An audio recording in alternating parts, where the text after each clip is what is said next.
where we can all come together. We don't have to fight. We don't have to hate each other. We don't have to cancel each other.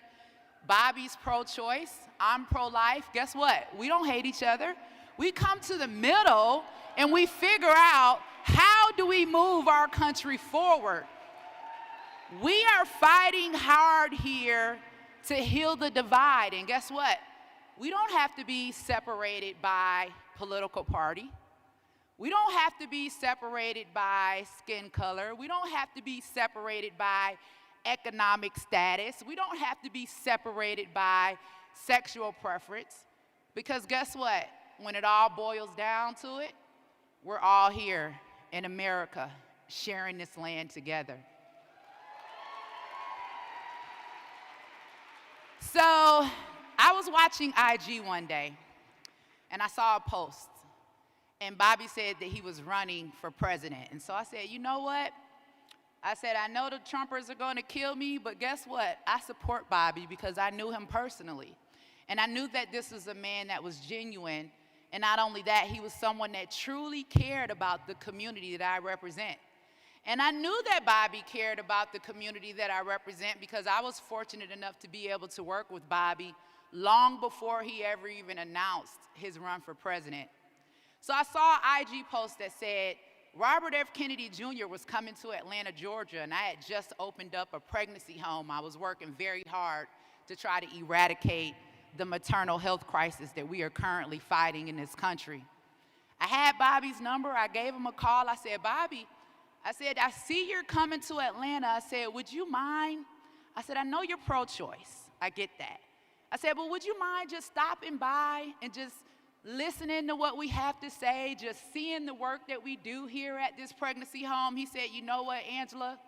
I wouldn't think twice. He said, absolutely, I'll be there. Bobby showed up. He sat for an entire hour. And when Bobby left that day, he said, you know, Angela, he said, although I still stand on my position, he said, but I understand that choosing to keep the baby is also a choice that deserves to be supported just as much as the other choice. And you know what, guys?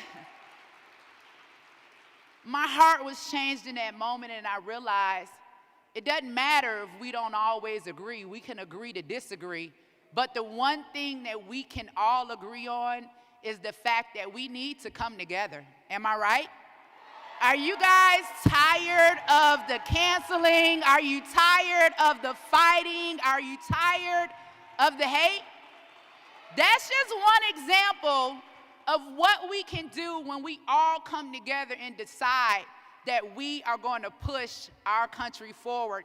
And the good thing about standing on this stage today is that I can look out there in that crowd and I know that every single last one of you agree with me. We're tired of the BS and we're getting ready to move this country forward. And we're going to take Robert F. Kennedy Jr. all the way to the White House, baby. So America, you better get ready. Now we also have another special guest coming up, guys. This day is going to be action-packed. I am so honored and thrilled to be able to introduce to you guys the chairwoman of the Muwekma Ohlone tribe, Charlene Nishma, and her council members. Thank you.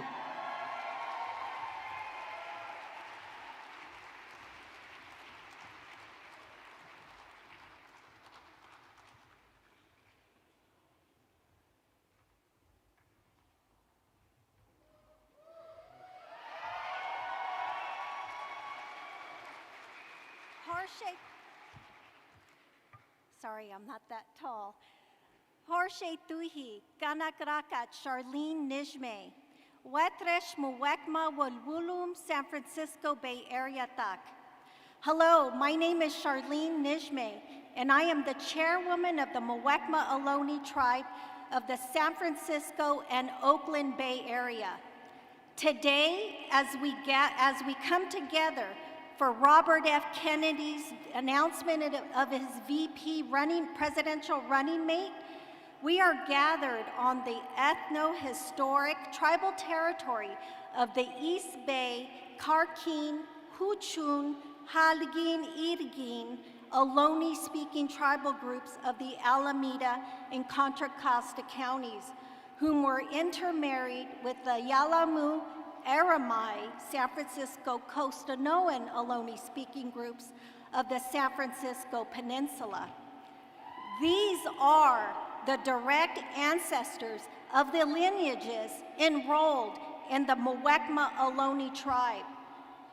This Greater Bay Region's Aboriginal territory includes the unceded, unsurrendered lands of the ancestors of the Muwekma Ohlone tribe, who are the successors of the historic, sovereign, federally recognized, and never terminated Verona Band of Alameda County. This land was and continues to be of great historic significance to the Muwekma Ohlone tribe, and our people are still here today. Where we stand right here in the city of Oakland is part of our 10,000-year historical homeland. Yet the Muwekma Ohlone tribe is still not federally recognized as an official tribe today, despite its existence in fact. This wrong must be made right, and we know a leader like Mr. Kennedy will take up our cause.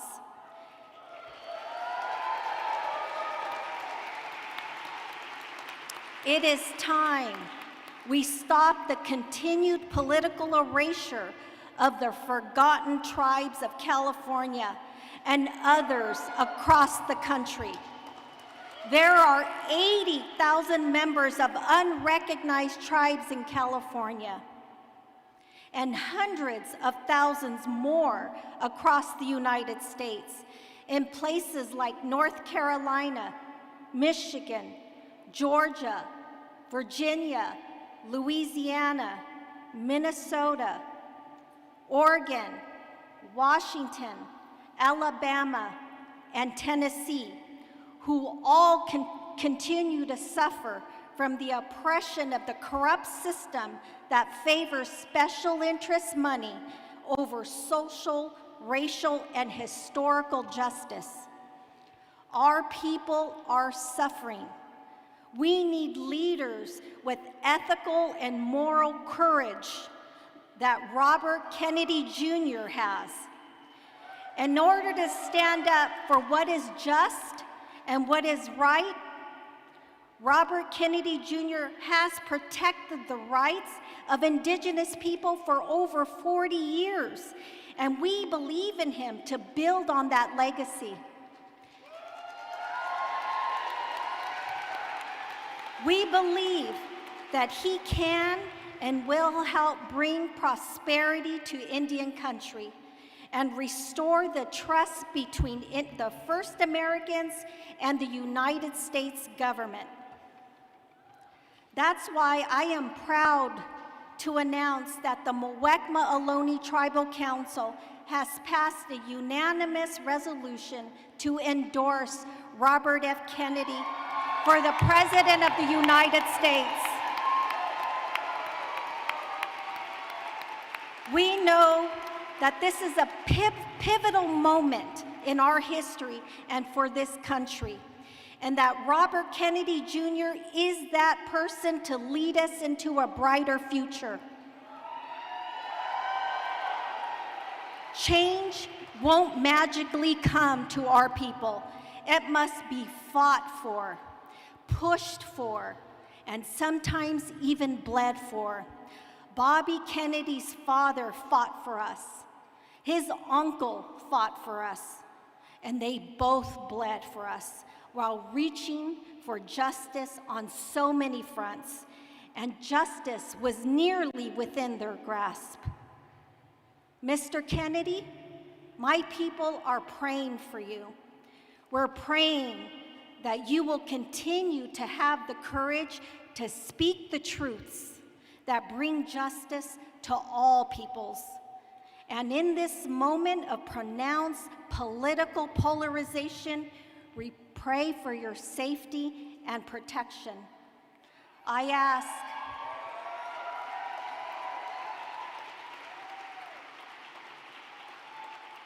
I ask all my Indigenous brothers and sisters this election year, don't sit this one out.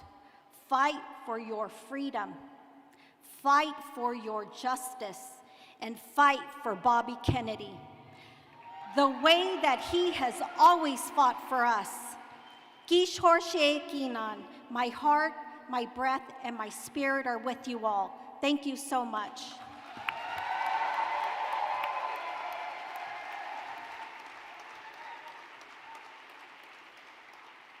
Hoshetruhi, Ganakraka, Joey, Ganahini, Dolores Sanchez, Julia Lopez, Geraldine Lopez. My name is Joey Iolopishli, a member of the Muwekma Ohlone. I come from the descendants of Julia Lopez, Dolores Sanchez, and Geraldine Lopez. In the physical and in the spiritual, we understand that protection is must. Our children, we protect them. Our mothers, as we're born, protect our children. I'm here to sing a song so we can put that protection on our relatives and all, and to help this fight for justice.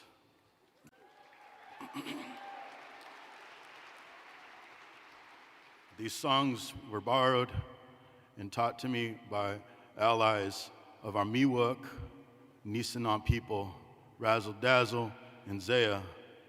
Blessings. Hosher Chuhi.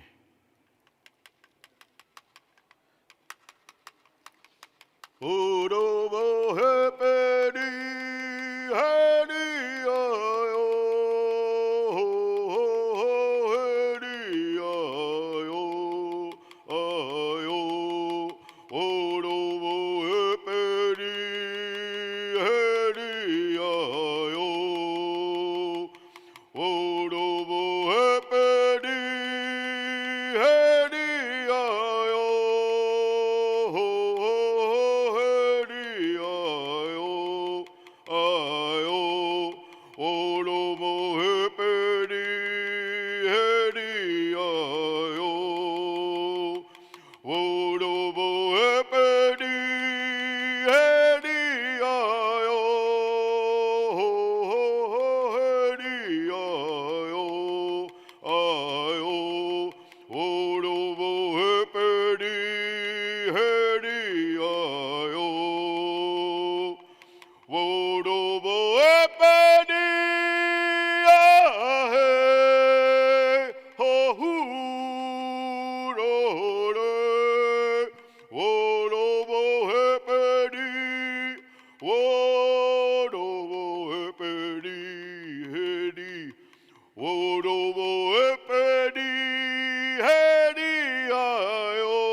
California, Northern California, can I hear a oh? Oh! Hear it louder, we need to raise the ancestors. Can I hear a oh? Oh, sure, Chewy. You have a good day. Today is a beautiful day.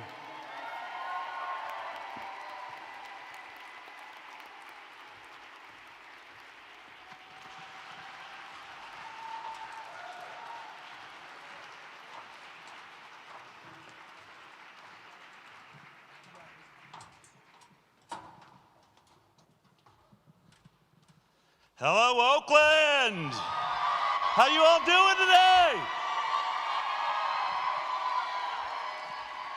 My name is Del Bigtree. I'm the Director of Communications for the Robert Kennedy Jr. Campaign for President of the United States. I just want to take a moment to say what an honor it is to work with one of the most beautiful people on this planet. One of the greatest environmental attorneys the world has ever known, fighting for people his entire career against corporate corruption, corporate toxins, polluting waters and oceans. He started the River Keepers and the Water Keepers to protect our environment. We now live in a toxic world Over 260 toxic poisons found just in the umbilical cord of pregnant women here in the United States of America. And why are they there?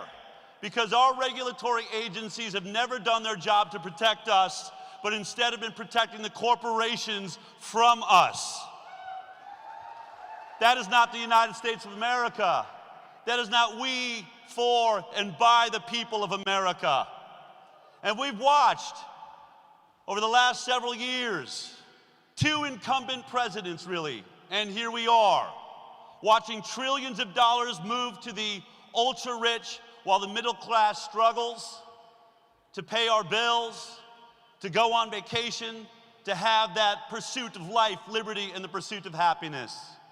And now we have an opportunity. Someone that is blowing all of our minds when he talks about all of the issues of our time.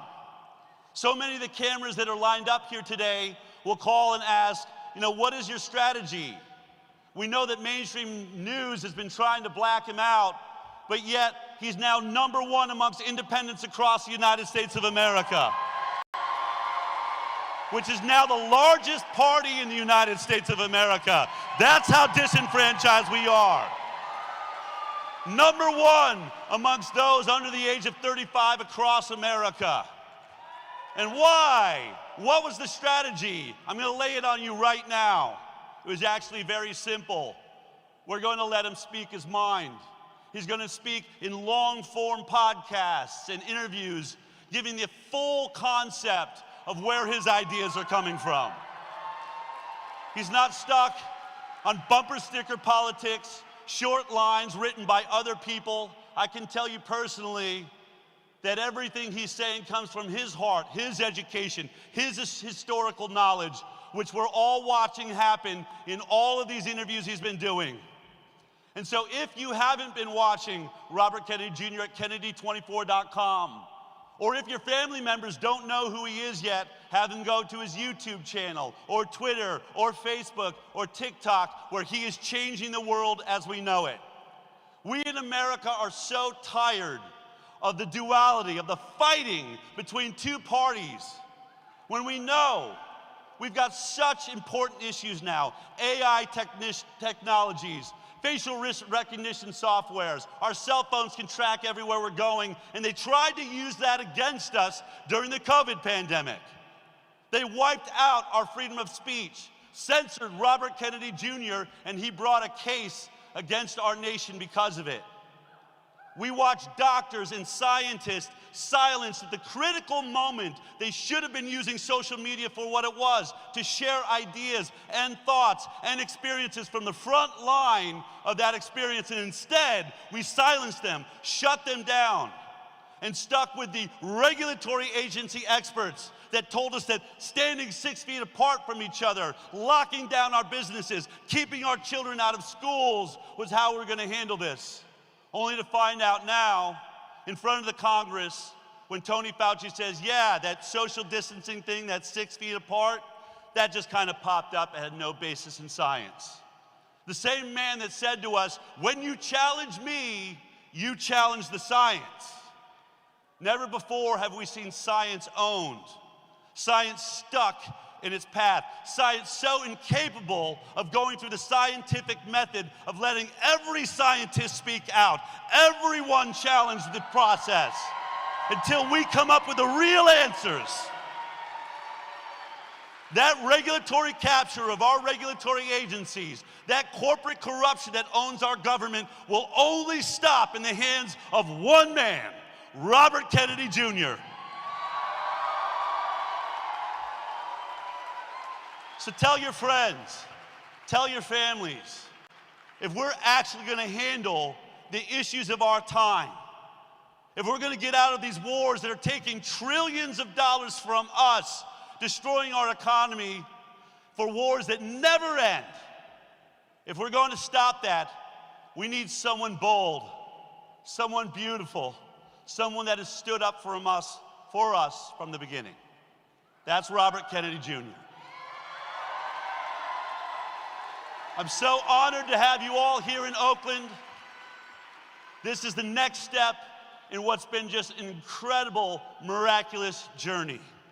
Robert Kennedy Jr. will be on the ballot in all 50 states. And every single one of these news agencies, that keeps doing pieces about Joe Biden and Donald Trump and Joe Biden and Donald Trump, it's so close, who's gonna take it? No one talking about the elephant in the room. The guy that's polling between 24 to 26% in the battleground states, with still much of the nation saying, I didn't even know he's running yet. My news agencies are lying to me. Well, guess what? That's all about to change. Mark my words. We're going to be on the ballot. That's going to happen shortly. And every news agency that lied to their audience. Vice presidential running mate. RFK Jr. hoping for a big boost this week as well when he announces his VP pick. Our independent presidential candidate, Robert F. Kennedy Jr., expected to announce his running mate this week. We are expected to get an RFK Jr. vice presidential announcement. Well, number one, RFK Jr., the former Democrat turned independent last year. He wanted to run for president of the United States as an independent. And on the ballot in a good number of states, you've got to make an announcement about who your running mate is going to be. Independent candidate for president Robert F. Kennedy Jr. says he plans to announce his vice presidential running mate here in Oakland on March 26. Are these names just getting people's attention, or is one of them a real possibility, Marianne?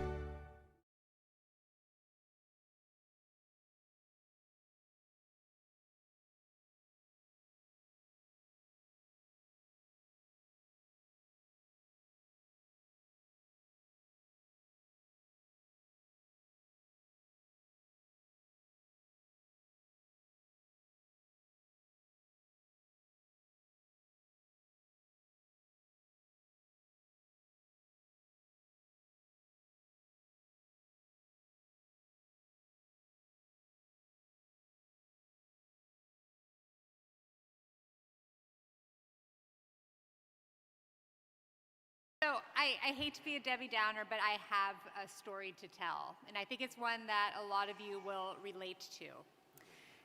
2015 was an extremely challenging year in my house. I was experiencing a wide range of symptoms, including rashes and neuropathy and some eye issues. At the same time, my son had crippling migraines and ADHD. My daughter had digestive issues that were making her so miserable. All of us were on various medications, none of which were particularly helpful, and actually in my case made things considerably worse. So, like most moms, and I know many of you are here today, I decided to start digging through the research and figuring out what is making our family so sick.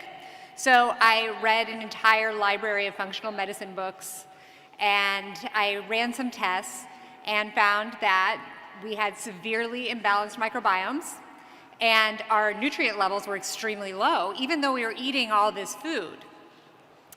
So I wondered what on earth has changed so much in our food system that my kids and I can no longer tolerate gluten, nor have the fundamental nutrients that our cells need to function on a basic biological level.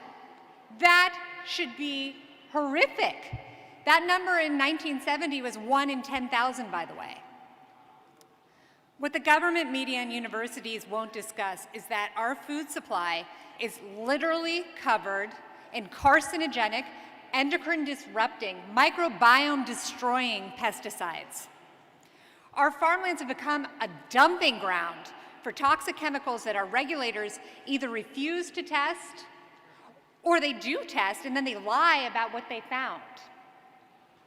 The pharmaceutical giant Bayer purchased the agricultural chemical company Monsanto in 2018. Yeah. And so now a pharmaceutical company effectively owns our food supply. So I have to ask you, what incentive does Bayer possibly have to keep our population healthy?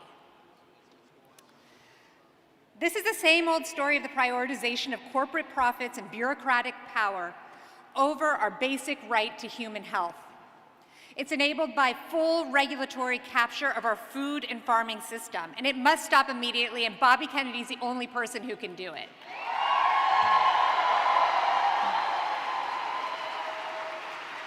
Yeah. Our farm bill has historically supported monocrop chemical mega farming.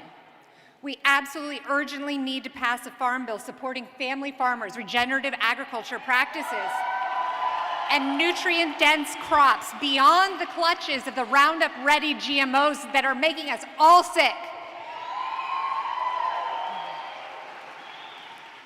We will not decrease the $4 trillion health bill until we regenerate the soil on our farms, cut the ties between regulators and corporations, and discontinue our toxic chemical dependency on both the farm and the pharmacy.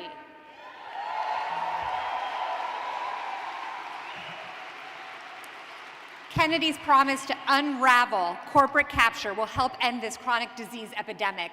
We finally have a leader who shares my vision for the future. Bobby Kennedy is the only candidate who will make this life-saving transformation of our food and farming system a reality.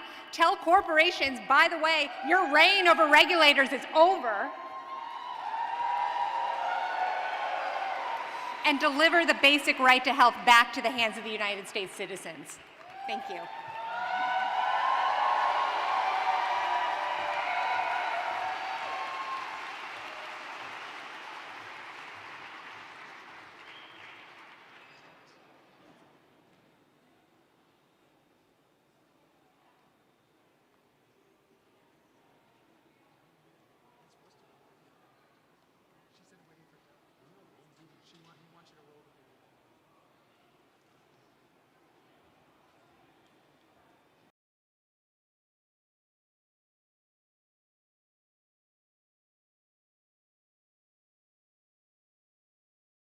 Mr. Kennedy, Bill created all this. Bill Scott.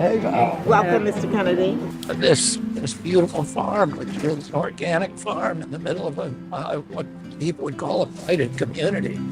The things that we're dealing with as Black people in our communities, this is a result of racism, redlining, all those different things that kept our communities at ill health. The food is sick that our community is getting, because it's coming from big ag. African American communities are food deserts. You cannot get good food here. You look at what Black kids are eating. They're drinking big gulp Coca-Colas, and they're eating Twinkies and processed foods. Mr. Kennedy's presence and what he's talking about is a perfect example about what we need to do ourselves. He's taking a personal commitment to fight. You got to fight for your land, you fight for your business, you fight for everything that's an interest to you. We not only have to give people access to healthy food, but we need to just get rid of all the bad food. The chemical food, it's not food, it's just filler with poison in it. I'm Robert F. Kennedy Jr., and I'm running for President of the United States, and I approve this message.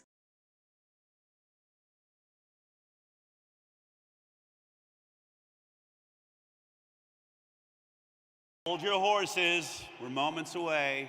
I just want to bring your attention to these screens over here. We have a QR code for everyone that is hearing impaired, whether you're live in the audience or you're out watching this live stream as it's happening. Just scan this QR code and that will take you to the hearing impaired section so you can see everything typed out for you. The next guest is a personal hero of mine and really should be considered a hero in the world. When there was a small group of scientists, as I said before, basically lying about what would work, deciding to lock down our nation for the first time in history because of a virus. There was a group of people that went to the White House to talk to President Trump at that time, to bring a different perspective that was shared by thousands and thousands of health experts across the world. They wrote a document called the Great Barrington Declaration. A document that will stand the test of time and be heralded as the path the world should have taken. It's my honor and pleasure to introduce you to one of the authors of the Great Barrington Declaration, Jay Bhattacharya.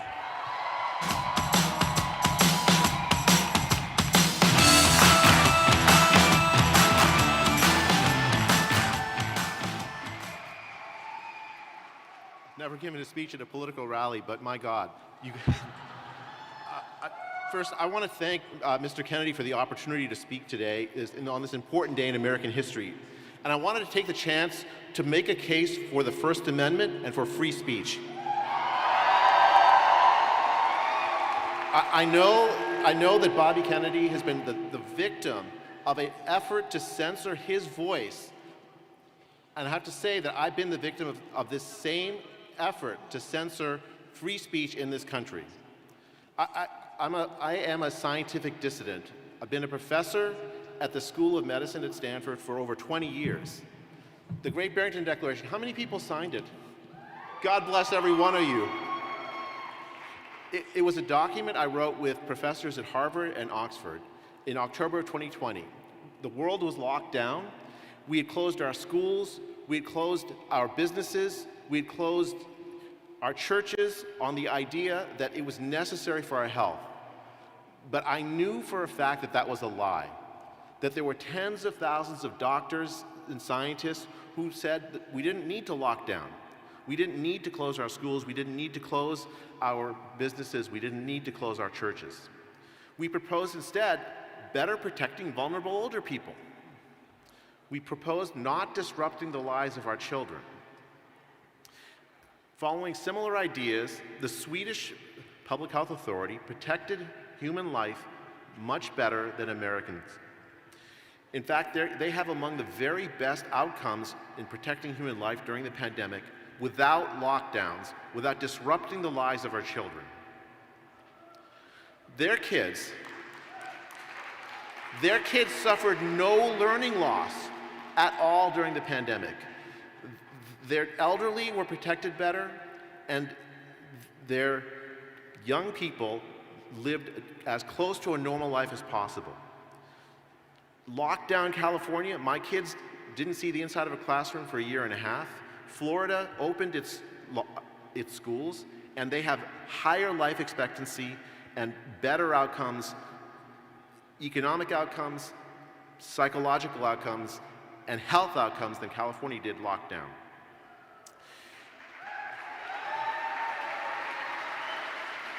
The sad thing I want to share with you is that the powers that be inside the federal government decided they did not like our declaration one bit. The head of the NIH wrote to Tony Fauci 4 days after he wrote it, calling for a devastating takedown. We have the Twitter files which told us what they were doing. We have court cases. A federal judge declared what they were doing an Orwellian ministry of truth. It's the kind of thing that should never happen in a country with the First Amendment, but it did. So, what's the punchline? Free speech is essential for our health. Free scientific...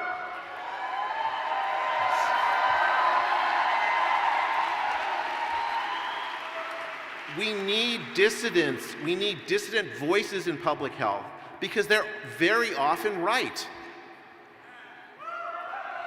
The government censored because it knew it was wrong.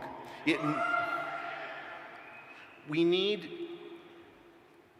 people like Bobby Kennedy and any other politician that wants to support free speech. We need those voices to restore the First Amendment in this country, because that is how we protect our health and how we protect our democracy. You know, I work in public health, and I don't believe that public health should be political. So I'm deeply uncomfortable. I want to say public health should be suitable equally for Democrats, for Republicans, for independents, everyone alike. It's something I think we can all as Americans get behind. And so I am glad to work with anybody who speaks for free speech at a time like now when they are in peril.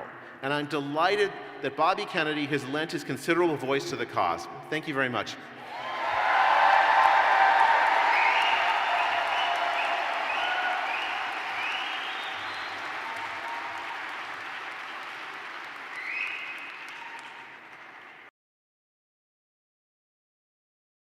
I feel like the whole country needs to know what's going on here. It's bigger than alarming. This is the worst I've ever seen it. I witnessed this dystopian nightmare of this uncontrolled flow of desperate humanity crossing the border and converging here because of misbegotten policies by high leadership of the United States. When President Biden took office, he signed some executive orders that basically halted all wall construction. It put our agents at risk, it put the migrants at risk, it incentivized the profit making for the smugglers. At the end of the day, this is a business. Billions and billions of dollars every month are earned from transporting people across into the United States. These kids are being exploited all along this track. There's nothing humane about any of this. In this room, obviously, we designed it to be as comfortable as we can possibly make it, because the reality is no child should ever have to come to this exam room. Mi señora y mi hija están conmigo, pero mi hija de 18 años, no sé dónde está. We see a lot of violence as people are making across the border through Mexico or their countries. We see that devastation. United States Border Patrol agent. I spent many years along the southern border. I have witnessed the good, the bad, and the ugly of what can happen with poor policies and lack of leadership out of Washington, D.C. Last year, I met Bobby when he came to Yuma. I spent time with him in his campaign. We discussed the realities of the border. Not only did he spend time with me, but as you saw in the video, he saw firsthand hundreds of people from around the world coming into the United States illegally at all hours of the day and night, tying up the hands of our agents while the cartels profited off human exploitation. He met with the mayor, the sheriff, the county commissioner, the hospital staff, nonprofit organizations, the food bank, the domestic violence shelter, the ranchers and the farmers, everyone who has been impacted by an out-of-control border. I was amazed that someone of his position, his stature, spent 3 days listening and learning, not just checking a box in a photo op. As we spoke, he asked great questions, but most importantly, he listened. And as we talked, I shared my vision of border security. And as a career law enforcement agent, it was important to me that he understood how necessary it was to secure our borders, how critical and how an integral part of our immigration system border security is. But oftentimes, border security and immigration get conflated, and that leads to further division and rhetoric. So I shared my vision of how the border should be, and that we should be a border made of tall fences and wide gates. The tall fences represented the border security system, the right infrastructure where it is needed, the technology to aid and assist our border security agents along the border and at the ports, personnel to conduct our very important security mission and backed by strong policies. But equally important were the wide gates. The wide gates are our legal and lawful pathways into the United States. Strong and effective policies to allow those to come legally, more efficiently, to enhance and strengthen our commerce, to allow trade and travel to flourish, clear up the enormous backlog for those who are following the rule of law, more efficient means so people can come in who want to add to our way of life. People shouldn't wait years or a lifetime to be able to come to our country for the right reasons. And if our current workforce cannot provide the means for businesses, big or small, we need a better way to recruit and attain foreign workers without bankrupting small business with overregulated, antiquated systems. I believe Bobby sees this problem as an opportunity. He saw firsthand how important it was to secure our border. He saw the need to clean up the current immigration system. And I know, living along the border for many years, that a secure border is a safe and healthy border for both countries. That people should be able to come back and forth through the ports of entry to see family and friends and feel safe when doing so. And as someone who's been around the world like Bobby, he knows working together with Mexico will be key. Being a beacon of hope for all of those around the world is a tenet of our country. But so is the rule of law. So consequences are necessary for those that take advantage of our system and the people along the way. And no doubt, I believe he knows transparency and accountability of our government is important to regain the trust and credibility of the American people.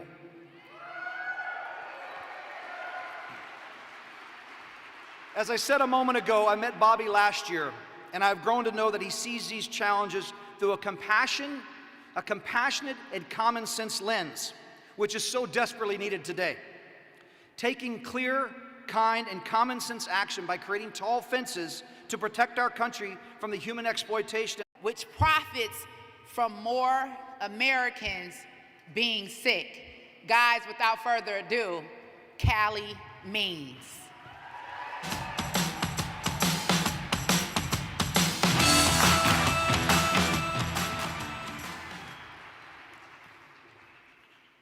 Working for the food and pharma industries early in my career, my job was to funnel money to institutions that Americans trust. We funneled money to civil rights groups. In return, the NAACP said it was imperative to keep Coca-Cola on food stamps. They actually said it was racist to take ultra-processed food and soda off of food stamps, and today soda is the #1 item purchased with that program.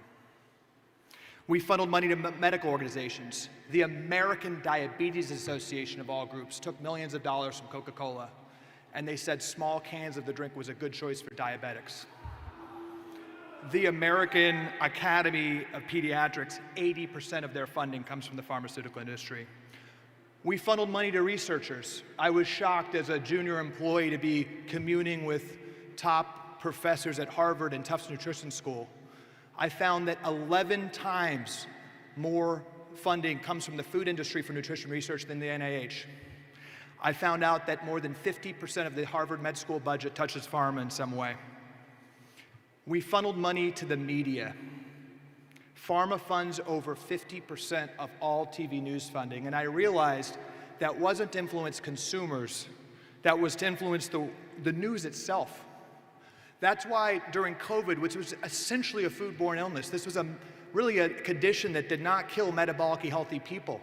There was no curiosity, no reporting on that. Of course, it was just a pharmaceutical solution that was talked about. We funded politicians. The healthcare industry funds politicians with direct donations 5x more than the oil industry, 3x more than any other industry. And we funded the regulatory agencies. The FDA itself, 75% of their funding comes not from taxpayers, but pharmaceutical companies. And I can tell you from being in DC, bureaucracies are built to grow. Our system is rigged, and the disastrous ramifications are plain to see. 9 of the 10 killers of Americans are tied to preventable chronic conditions tied to food. 90% of healthcare costs are tied to these preventable conditions tied to food. The statistics are unfathomable. 50% of young adults are overweight or obese. 33% of young adults have prediabetes. 25% of young adults have fatty liver disease. This is a moral stain on our country. The childhood obesity rate in Japan is 4%. We're committing genocide against our children. Why is the healthcare system letting this happen? There's one simple reason. Every single institution that impacts your health is incentivized for you to be sick and incentivized against you being healthy. That includes medical schools, insurance companies, pharmaceutical companies, and hospitals.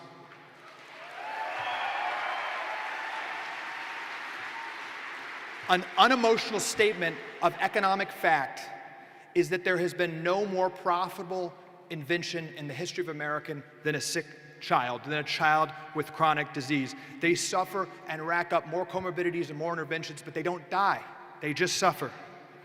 Today, statins, metformin, antidepressants, Adderall, they're prescribed like candy in high schools. And the American Academy of Pediatrics recently put out a press release saying it's an urgent national priority to prescribe Ozempic to 50% of 12-year-olds. This is a lifetime drug.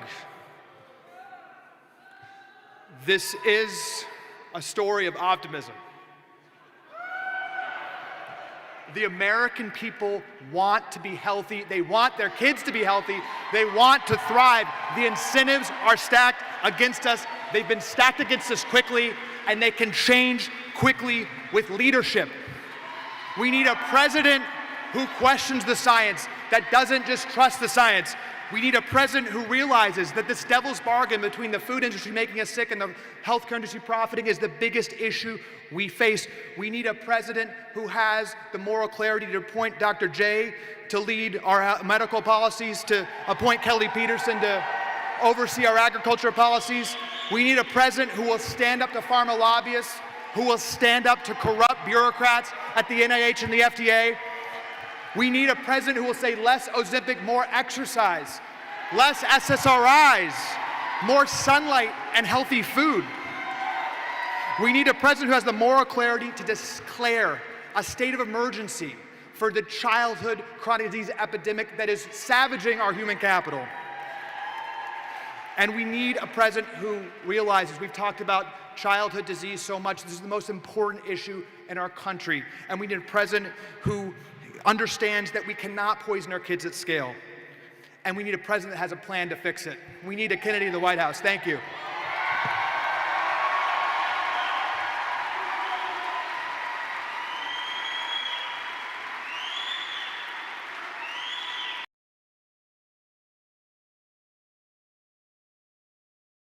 The group that control it. I've sued NIH, CDC, EPA, FCC, FDA, all of them.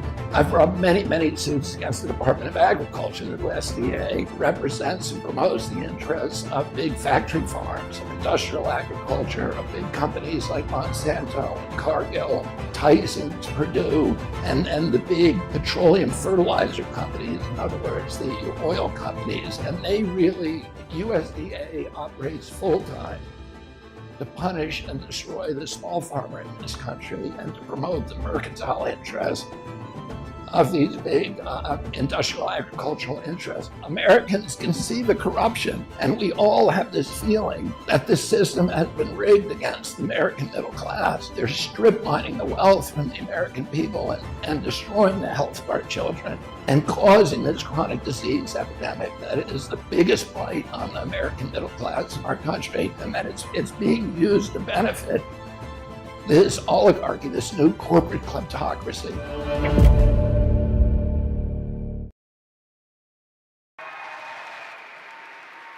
Let's give another warm welcome to Tim Hockenberry.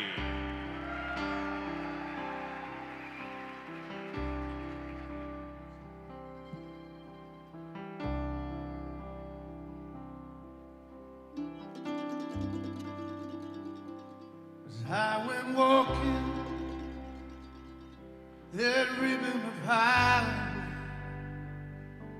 I saw above me the endless skyway, saw below me the golden valley.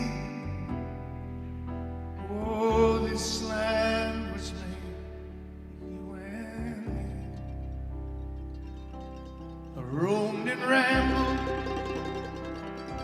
I followed my footsteps to the darkened sands of the diamond desert. All around me, the voice was calling. Oh, this land is made for you and me. Sing with me now. This land is your land. This land is my land. From California to New York Island, the redwood forest to the Gulf Stream water. Oh, this land is made for you and me.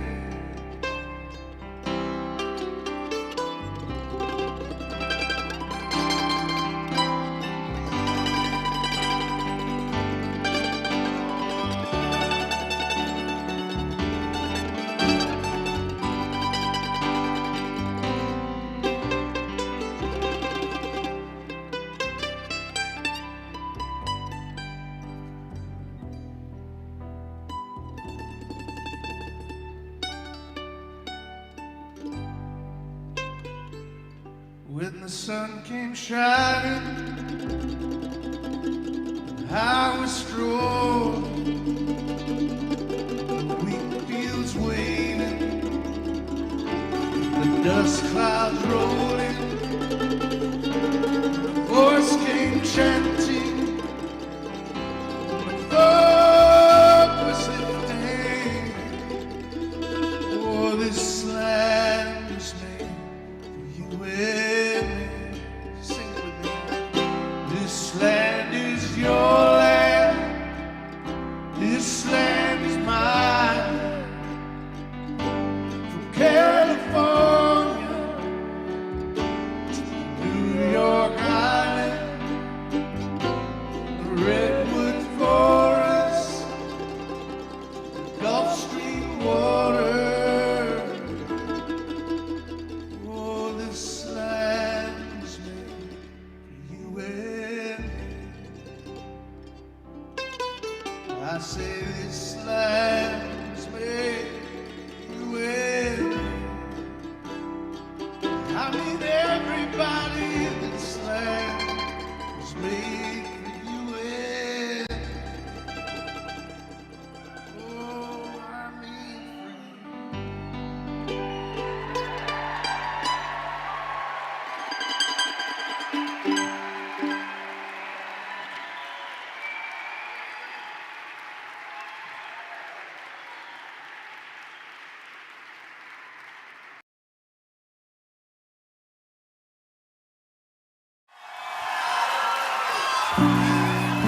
I got a lot to talk about. They shouldn't have shut me up that long, because now I'm going to really let loose on them for the next 18 months. They're going to hear a lot from me.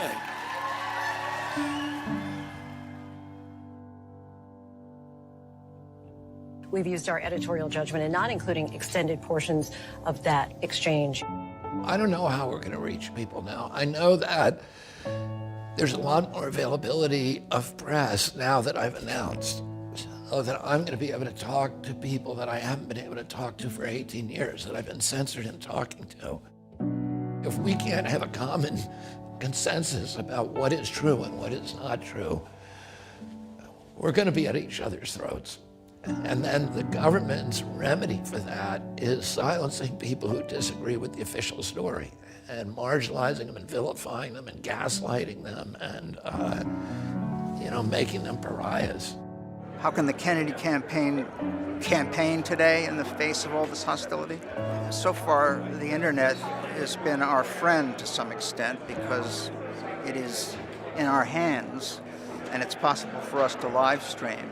It's possible for us to get our own message out, even though every other website out there seems to be hostile and intent either on censoring that message or directly attacking their agenda. Until they turn the internet off, those are the means that can be used to keep this campaign going, And if they turn the internet off, then we're going to have to rely on face-to-face communication. I look at this crowd, I see all the flags of Europe.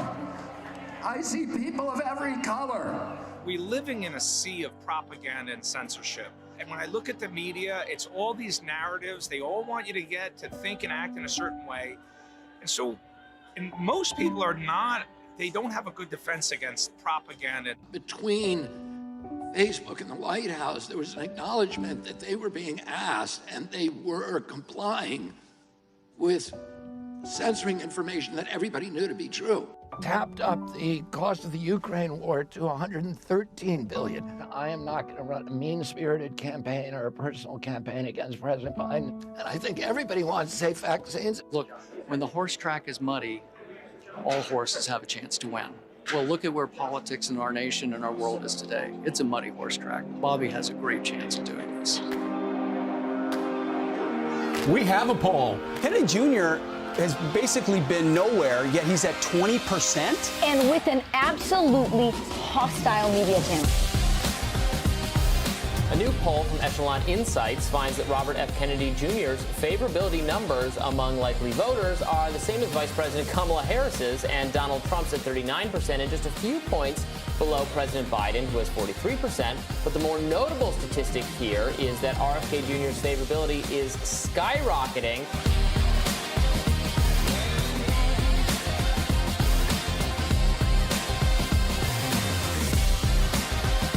I think Americans, a lot of Americans are really interested in somebody who will tell them the truth. And if I'm right about that, then, you know, this election will have a happy ending for me. And if it's not, I'll still have a happy ending. So.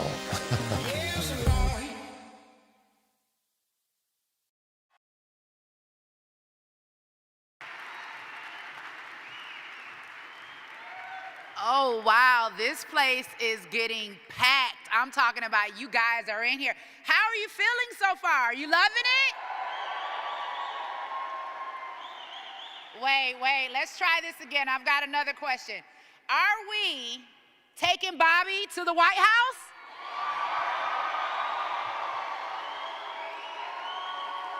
America, did you hear that? Everybody, our next guest that I am bringing up is Ron Korn. Ron Korn has been involved in the Menominee language restoration efforts for over 20 years.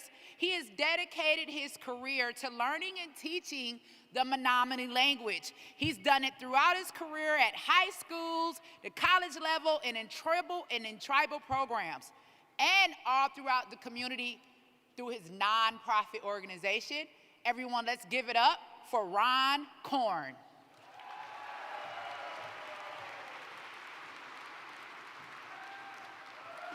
Nahau nature matnamin ewak, netanawe makanuk, mishik maoni wiak e hiosa itua. Yope yos and cotton no watch kakikitim and e sekimaka e hios.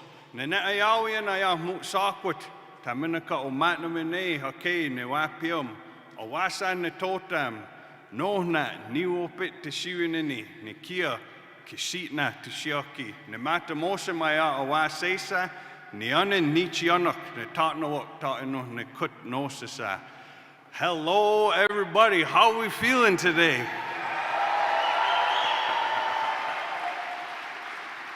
I just introduced myself to you all in the best way that I know how, from the direction that I come in.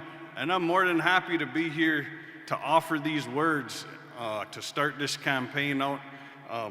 I was asked to use the beautiful Menominee language from the reservation, from my people that I come from in north central Wisconsin. And so we're going to use our language to start this out and ask that everybody from Bobby to the people helping us out at the door, the campaign people, so that things go good for them as they start this journey out. And I know that they're going to be dedicating a lot of time, effort, and energy, and I wish the best for them and the ones at their houses. So that's what we're going to do here this afternoon.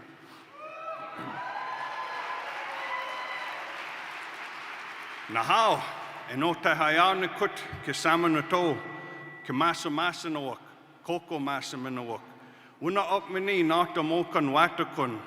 Wawanen kitanen maoni kako, hayawis kayesa satian, e yope kayesa sekimaka, yo mini kesekat, pasa sekimaka e yos. En ota hayane kut inani, Bobby ta una up wachen o kiwuk, yotni ma met se kako kiwa sata to, yope, wapa, almishika manakamanat, ke kochemane mua sta pene to, and a mihikan and a tahmaoni mahno sekimaka. Wawanen kitanani mua, netanoe makanuk. Have a beautiful day, everybody. Nice to see you.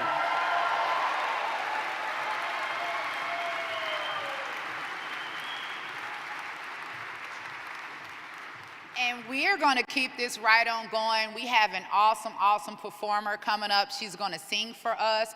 She's noted to be from the Hill House. And I don't know if you guys know about the Hill House, but the Hill House was recognized by Ronald Reagan for the work that Ms. Hale did in the community. So everyone, without further ado, I'm going to introduce this wonderful performer, Mika Hale.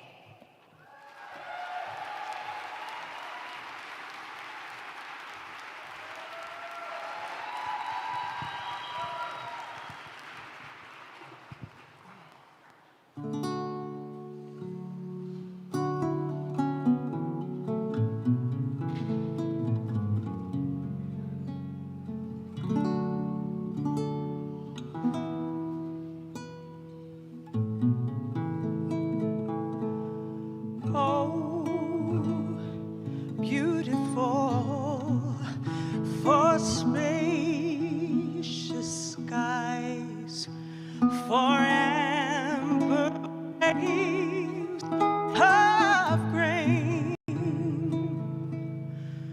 for purple mountain majesties above the fruited plain. America, America, God shed his grace on thee and crown thy good with brotherhood from sea to shining sea.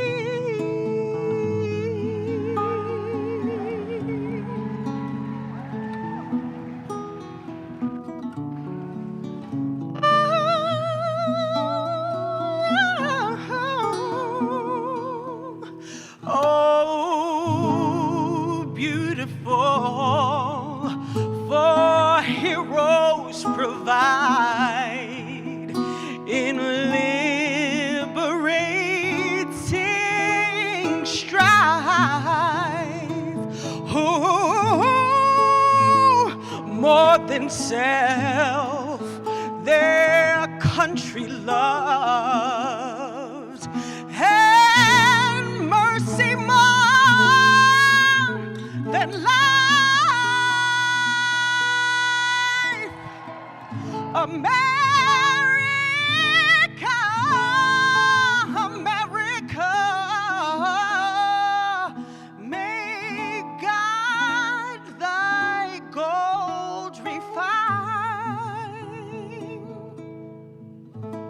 till all success be nobleness and every gain divine.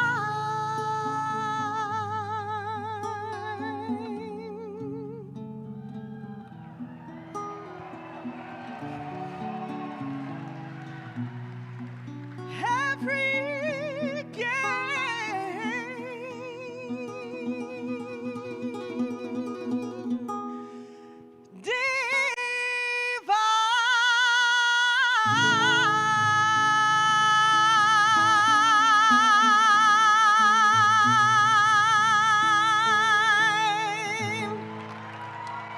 God bless America!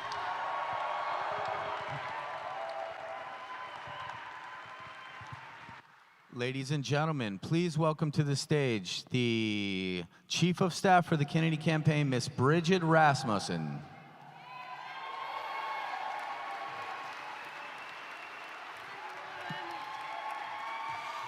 Hello, everyone. Thank you so much for being here today. I just wanted to come up and say a few words about the We the People party here in California.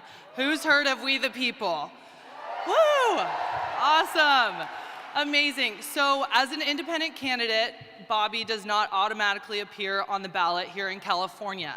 So we formed a party called We the People in order to get him ballot access here in California, which also happens to be my home state. I'm actually from San Francisco, so just across the bridge.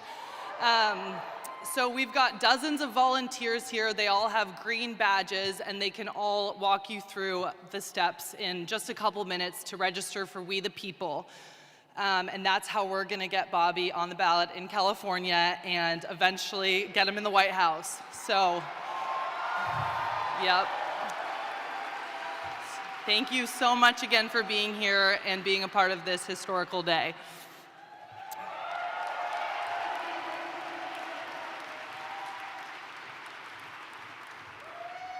How's everybody doing? There's a lot of energy in this building. Make some noise for RFK. Let's keep the energy going.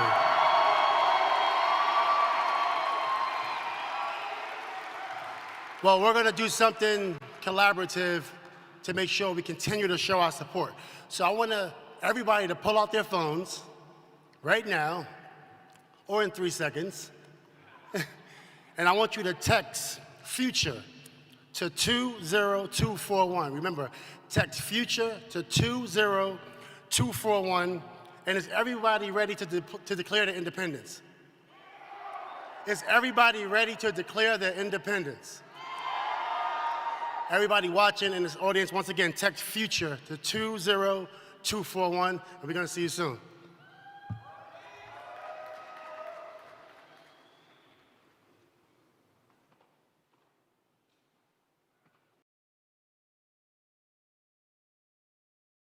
My independence. We declare our independence. This is a day of affirmation, a celebration of liberty. We stand here in the name of freedom. We are committed to peaceful and nonviolent change. We must recognize the full human equality of all of our people, not just to those of a particular religion, not just to those of a particular race, not just to the wealthy, but to all of the people. We must do it for the single and fundamental reason that it is the right thing to do.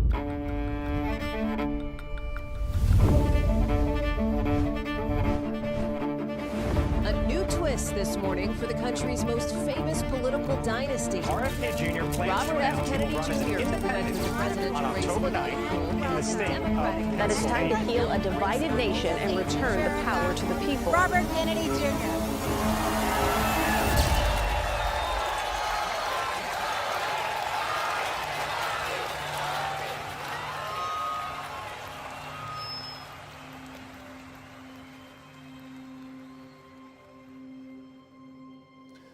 We are told today that our nation is hopelessly divided. But I found something different as I travel this country. I have witnessed an upwelling of optimism that I've never seen before. Something is stirring in us that says it doesn't have to be this way. And so I've come here today to declare our independence from the tyranny of corruption, which robs us of affordable lives, our belief in the future, and our respect for each other. But to do that, I must first declare my own independence. Independence from the Democratic Party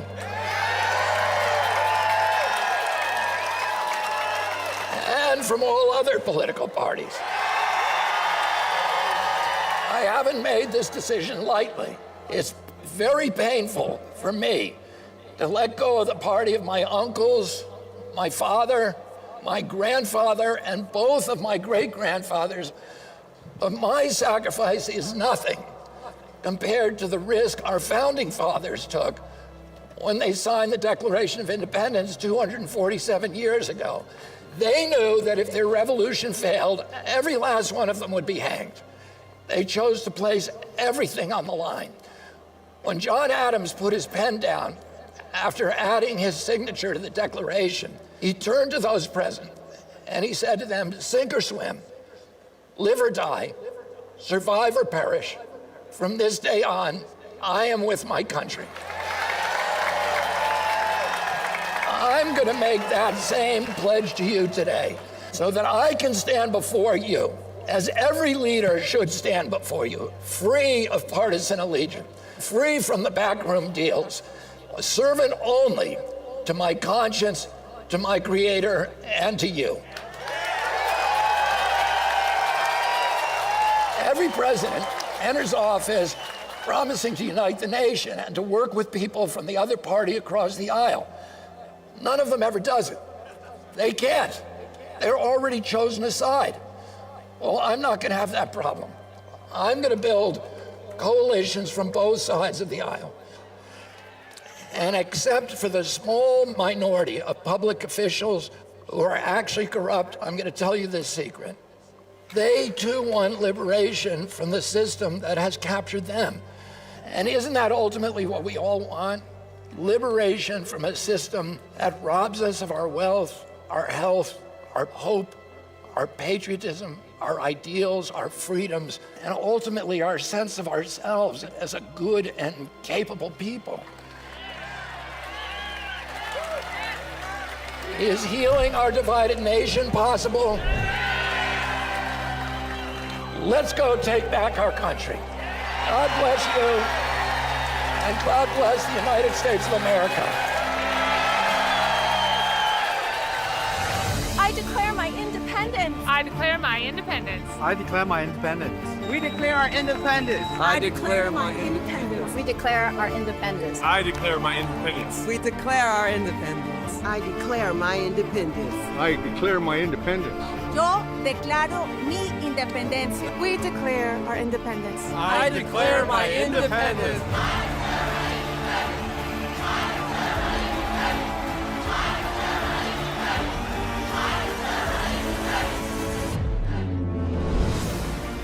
Few men are willing to brave the disapproval of their fellows, the censure of their colleagues, the wrath of their society.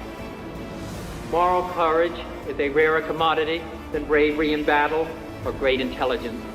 It is the one essential, vital quality for those who seek to change the world. I'm Robert F. Kennedy Jr., and I approve this message.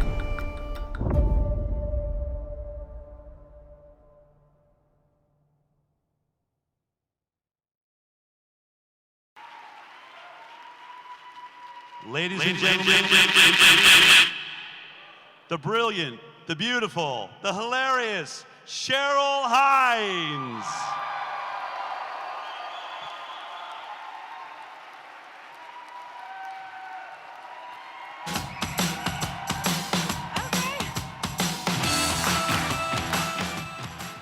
Hi, everybody. Thank you for being here today.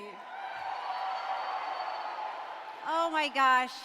I am so excited that you're here to help us celebrate another milestone on Bobby's campaign to the presidency.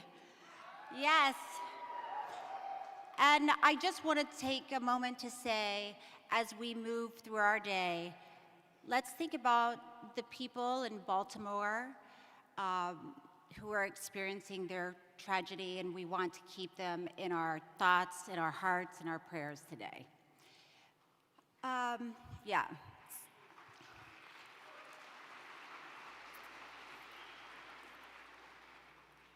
So you're probably here to hear what Bobby has to say today.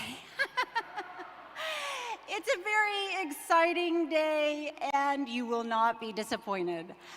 One of the things that I love about Bobby, there are a lot, I won't spend the day naming them, but one of the things that I truly respect about him, I have watched him and continue to watch him inspire people of all different parties to come together for the greater good of this country.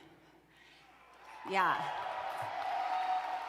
So when you look around you, you're probably gonna see Republicans, Democrats, Independents, all gathered together to see what we have in common and how we can work together. And that's what Bobby's all about, and that's who he is, and that's what he's doing. And America is listening and is inspired.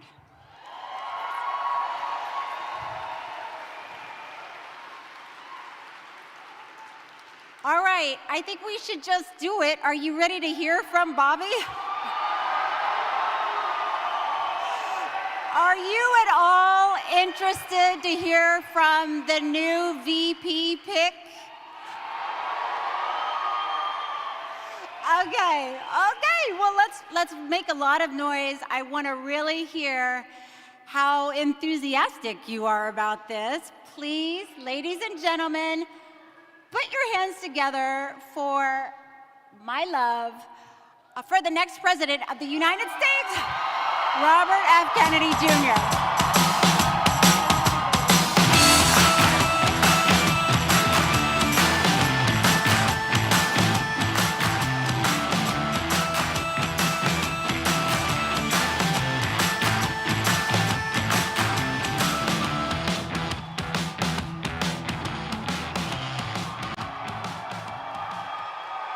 Thank you all very much.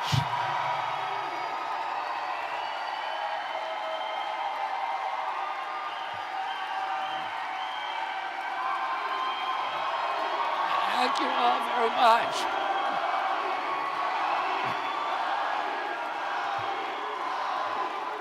Thank you, thank you. And I want to start out, first of all, for thanking all of you, and thanking Oakland, and thank all of you for being here today. I also want to thank the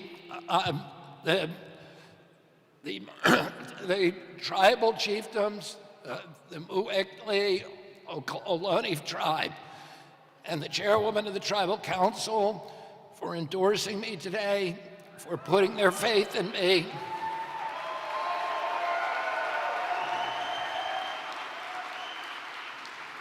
And they know, the Muwekma Ohlone tribe.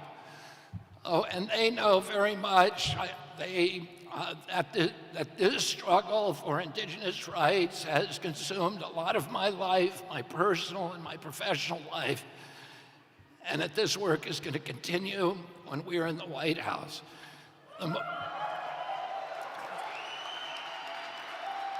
The Muwekma Ohlones are one of the many tribes that were decertified during the 1950s and 1960s, and these tribes need to be re-legitimized, and that's something that I will do as soon as I get in the White House. I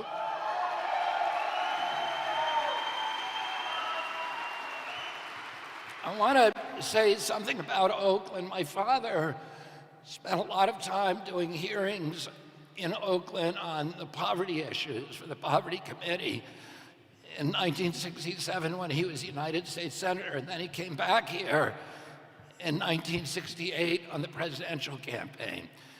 And during that presidential run, he made an unscheduled visit to Oakland's Taylor Memorial Church. And he went there with Willie Brown, who, as you know, later became mayor of San Francisco, but at that time he was an assemblyman. And he came to meet with a lot of local activists here in Oakland at a very, very violent and turbulent time. He met with the NAACP and the Black Panther Party. And it was a very rancorous meeting. He was advised by the local police chief not to go. He attended with two of his companions, John Glenn, the astronaut, one of his best friends, Rayford Johnson, who had been the decathlon champion in 1960 and was one of my father's closest friends. And the meeting was so rancorous and vitriolic that at one point, Rayford and John Glenn advised my father to leave. People were insulting him. People were threatening him. And my dad refused. And he said, this is between me and them. I need to hear them out. I need to hear what they're going to say. And he waited. He stayed throughout that meeting. And the next day, all of the people who were at that meeting signed up to join his campaign. And the Black Panther Party provided his security detail here in Oakland and continued to provide security for him later on in the campaign in his convoys. And there was a lesson that I just wanted to share with you because it's a lesson all of us need to learn at this point in our history. And we need to start listening to each other, even when it's difficult.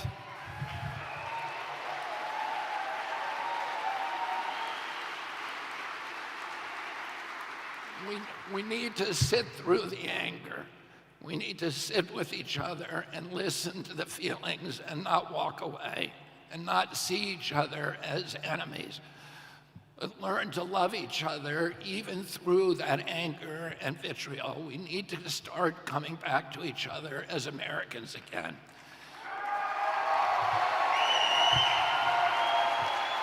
Now,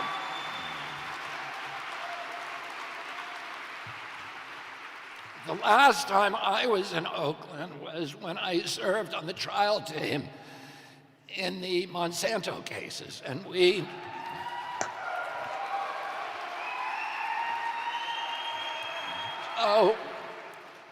We tried 2 of the 3 cases in this city. We wanted $289 million in the first, and then the third one, which we tried here, we asked the jury for $1 billion, and an Oakland jury gave us $2.2 billion.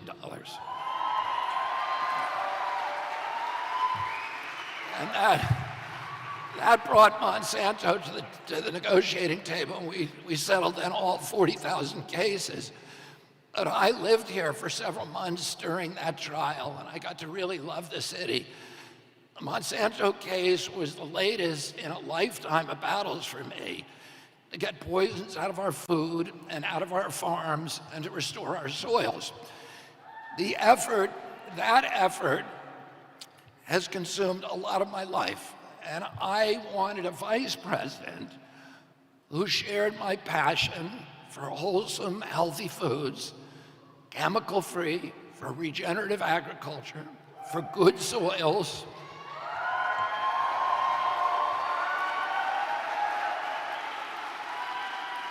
And I found exactly the right person.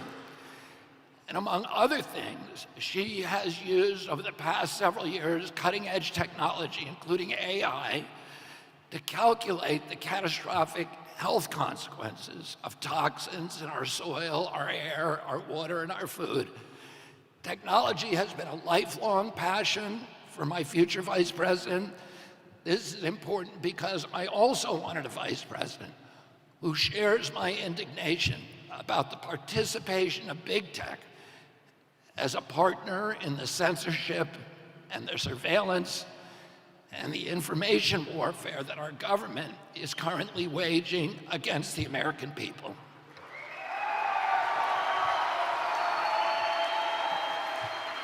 And that's why I'm bringing on someone with a deep inside knowledge about how big tech uses AI to manipulate the public. I want a partner with strong ideas about how to reverse those dire threats to democracy and to our freedoms. I managed to find a technologist at the forefront of AI. She has spent the last decade relying on neural networks, artificial intelligence, and cutting-edge science to identify abuses in our government. She understands that the health of every American is a national security issue and a national security risk. Her work has proven time and again that health drives our economy, that it is the foundation of our mental health, our national happiness, our ability to lead the world in innovation and prosperity and in peace. I also wanted someone who was an athlete, who could help me inspire Americans to heal, to get them back in shape. And I'm happy to report that my vice president is an avid surfer,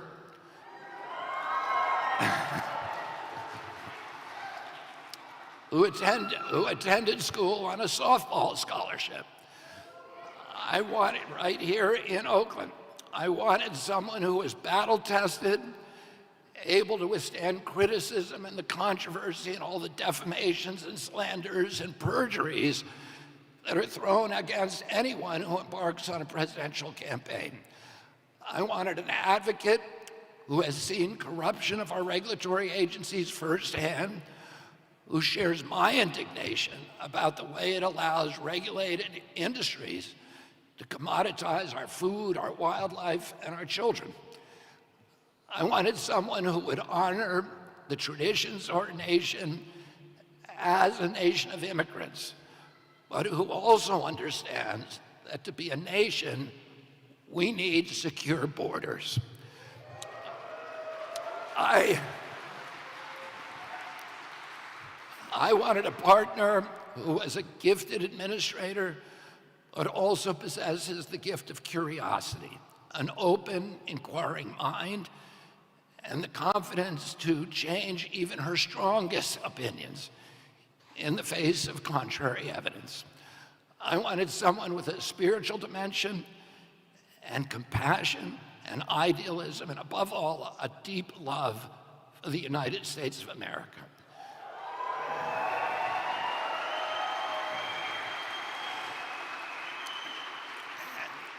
I found all of those qualities in a woman who grew up right here in Oakland,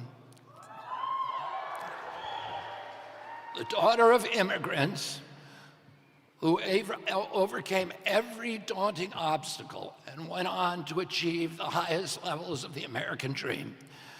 So that is why I'm so proud to introduce to you the next Vice President of the United States, my fellow lawyer, a brilliant scientist, technologist, a fierce warrior mom, Nicole Shanahan.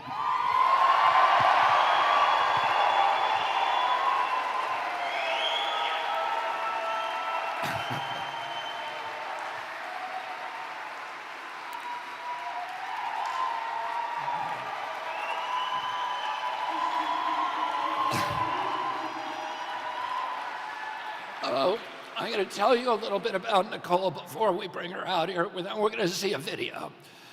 And Nicole's personal story began in Oakland. She was the daughter of impoverished immigrants. She grew up on food stamps and welfare in this city, beset by many, many other unique challenges, all of which she overcame. Her very, very American journey took her to a career as a patent attorney and as a Silicon Valley tech entrepreneur and as a Stanford University fellow. Like many of us, Nicole assumed our government was working for our people, that our defense and intelligence agencies wanted peace, that public health agencies wanted us to be healthy, that the USDA supported wholesome foods and family farms, that the EPA would stand up for clean air and clean water, that the Fed wanted prosperous America, that the Democratic Party was on the side of the middle class, the working poor, and Main Street small businesses, that scientists were incorruptible, and that the science was a search for, an exalted search for the truth, and that the President of the United States could always be counted on to defend free speech. I too used to believe those things. Do you remember those days? And she'll tell you that she now understands that the defense agencies work for the military-industrial complex, that health agencies work for big pharma, that the USDA works for big ag and the processed food cartels, that the EPA is in cahoots with the polluters, that scientists can be mercenaries, that government officials sometimes act as censors, and that the Fed works for Wall Street and allows millionaire bankers to prey upon Main Street and the American worker. And that's why Nicole and I both left the Democratic Party.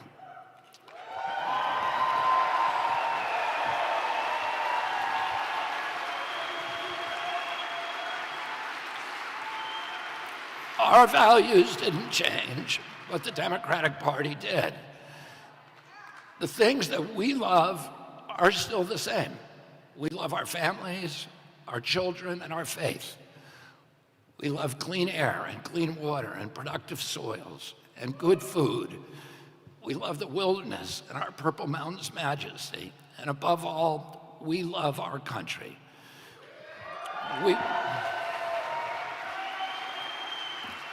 We want America to live up to her highest ideals.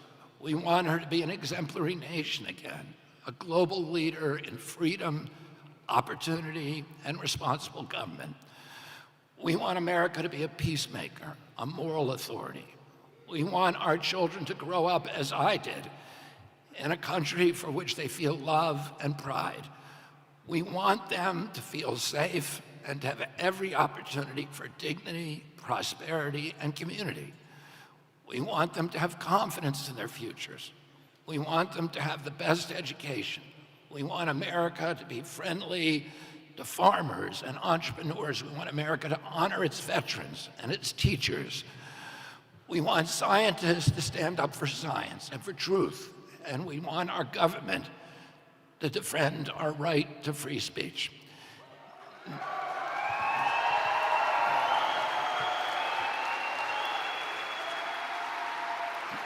Nicole and I share all of these values. And you know what?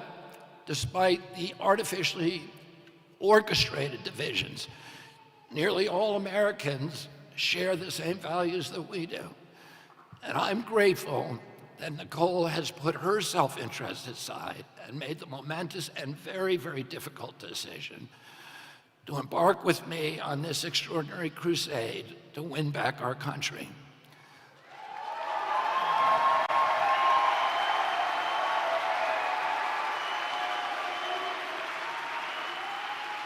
And I was most importantly looking for a partner who is a young person. And Nicole is only 38 years old.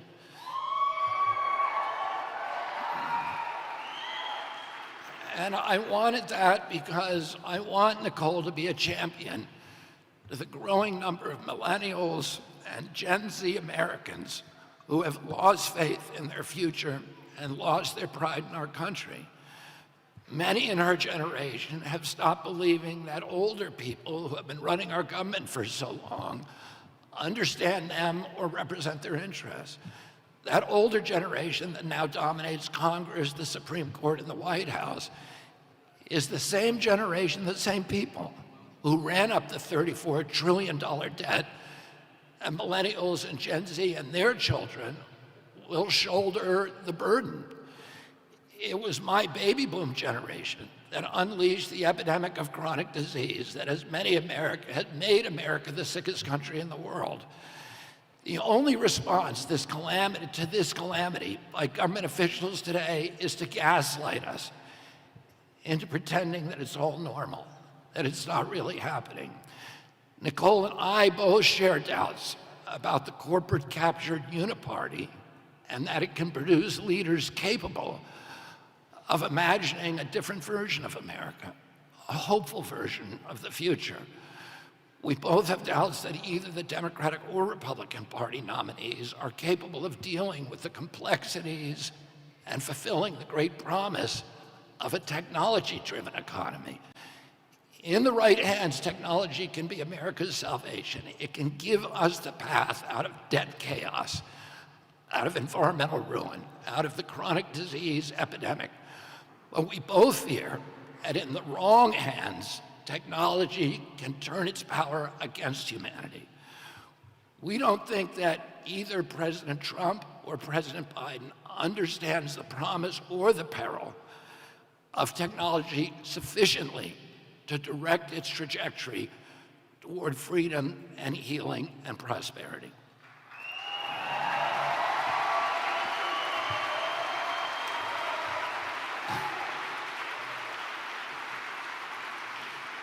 And we're now witnessing this dismaying contest between the two oldest presidential candidates in history. Those two men, during their terms as president, both worked to close our Main Street businesses for a year, 3.3 million businesses, with no due process, no scientific citation, no public hearings, no environmental impact statement. They just told us to shut them down. Those policies that both of them engineered transferred $4 trillion from the middle class to this new oligarchy of billionaires. They created 500 new billionaires in 500 days, a billionaire a day. Today, together, they ran up a greater debt than all previous presidents combined since George Washington. Two men with a single term in office each. Now, they don't want us talking about those things. They want us instead to hate each other, to fear the other guy. But to young Americans, they look like two sides of the same coin. If we vote for either of them again, we can expect, and we will deserve, more of the same. The annihilation of our middle class, the further impoverishment of working poor, more chronic disease, more epidemics, more environmental destruction, more debt, more war, and fewer constitutional rights. I've asked Nicole to use the platform of the vice presidency to speak for all, not just young people, but all the invisible, voiceless Americans who feel let down by our government. As your vice president, Nicole will represent working poor who feel forgotten, who sink every day deeper into debt. She's going to fight for all those Americans who know what it's like to skip meals to pay for gasoline, and who watch food prices spike ever higher and wonder how in the world they're going to make it through the grocery store checkout line.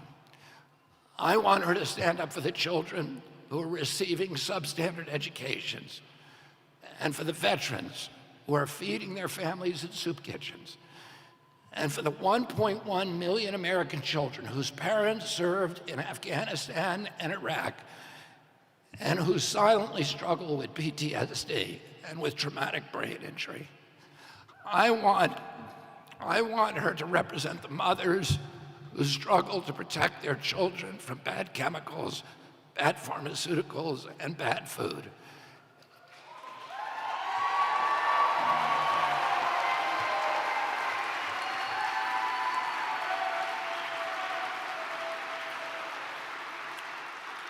As vice president, she will stand between them and the big ag, big pharma, the chemical industry, the processed food industry, the government regulators who are colluding to poison our kids for profit. And as vice president, she's going to stand with me against the military-industrial complex.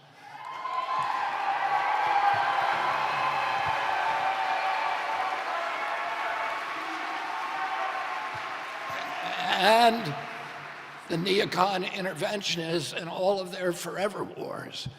In 1932, Franklin Roosevelt appointed my grandfather, Joseph Kennedy, to run his brand new Securities and Exchange Commission. My grandfather had been a stock manipulator on Wall Street, and FDR wanted a chairman who understood the stock market inside and out as the only person who could reform it. In a similar vein, Nicole will stand up to Silicon Valley, which she knows inside and out.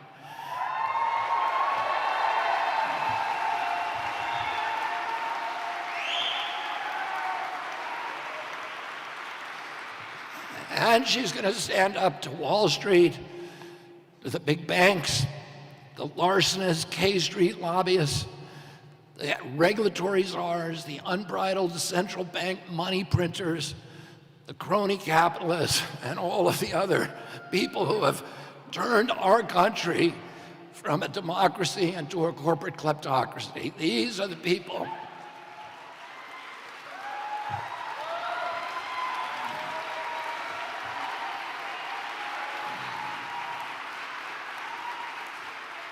Their cupidity drives our corrupt campaign finance system, which is nothing more than a system of legalized bribery.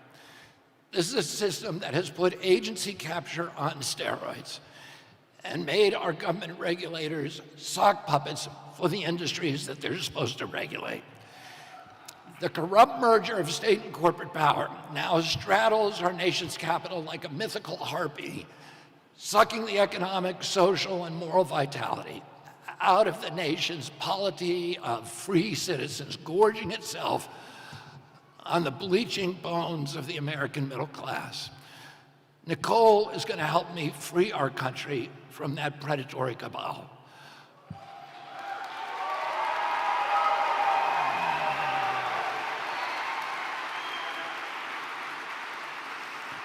Our independent run for the presidency is finally going to bring down the Democratic and Republican duopoly.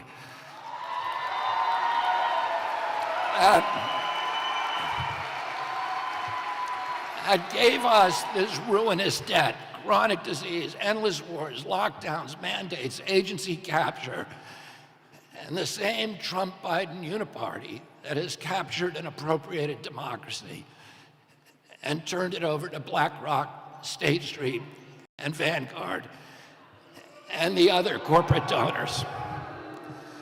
Nicole Shanahan will help me rally support for our revolution against the uniparty rule from both ends of the right and left political spectrum. Now let me tell you what Nicole and I are up against and what we need to do to win and how we're going to do it.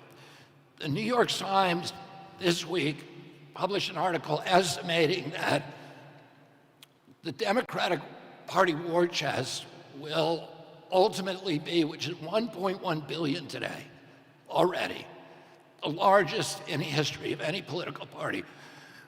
Within a few months, it's going to be $3 billion. And the Democratic Party is not going to use that war chest to amplify President Biden's voice.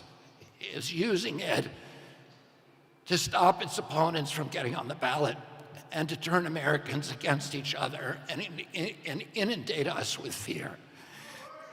Incidentally, the Republican Party will raise about the same amount.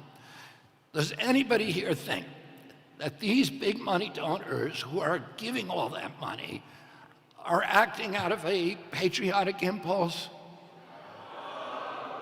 Do you think they're acting out of a humanitarian impulse? No, of course they're not. For them, this is an investment, and they expect a return on that investment, and they expect a very, very big return. The campaign finance system has transformed our government from a model democracy into a corporate kleptocracy. So we're up against this campaign is up against the most powerful financial interest in history. We also face a determined campaign to keep us off the ballot by fair means or foul. Evidently, the Democrats have little faith in their candidate's ability to win in the old-fashioned way at the voting booth. We are going to overcome these financial and legal challenges, but I want to talk about another obstacle that's even more important. It's the obstacle of cynicism. It's the obstacle of fear. It's the deeply ingrained habit of voting for someone you have little passion for because he is the lesser of two evils, because you are so afraid that the other guy will win. Well, don't you want to vote for someone this time?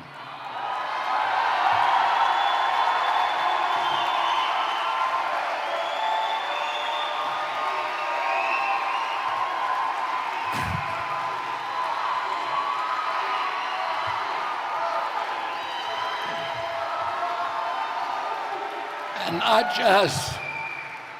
not just against someone. Don't you want to vote for a candidate and a country that you can be proud of? I know you do, because 70% of Americans say that they don't want to have to choose between President Trump and President Biden. They don't want to choose between the lesser of two evils again. They especially don't want to choose between the two men who brought us the $34 trillion debt, the endless wars, the censorship, the corrupt merger of state and corporate power. Republicans and Democrats have taken turns in office for 30 years now, and all of these problems have just gotten worse.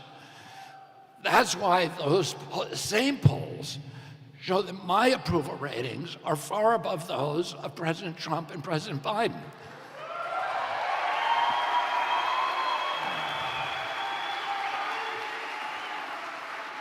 Now, both the Democrats and Republicans are looking at those poll results, and they're devising ways to keep me off the ballot.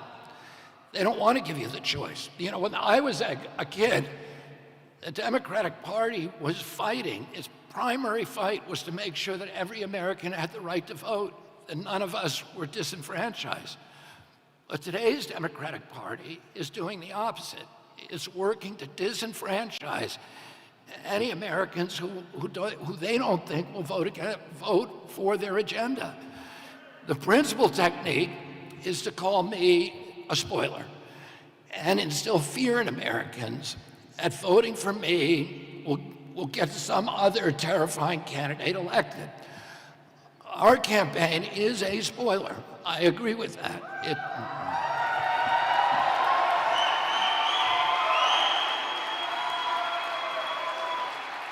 It's a spoiler for President Biden and for President Trump.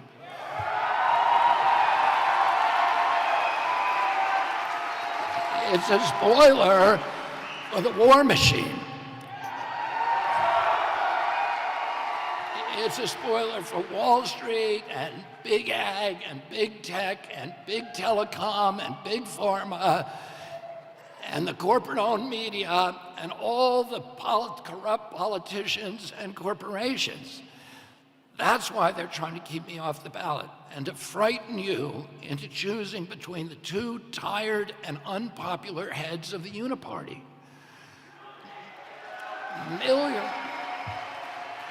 Millions of Americans are not going to vote at all if they're not given another choice. They're simply withdrawing from American democracy. Well, Nicole and I are going to give those millions another choice.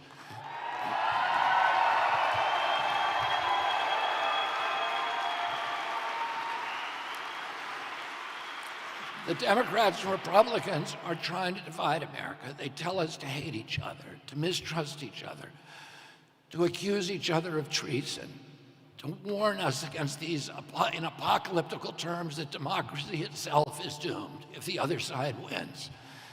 They turn families against each other. They turn neighbors against each other and friends against each other. They're trying to divide America, but Nicole and I will unite it. And that's our path to victory.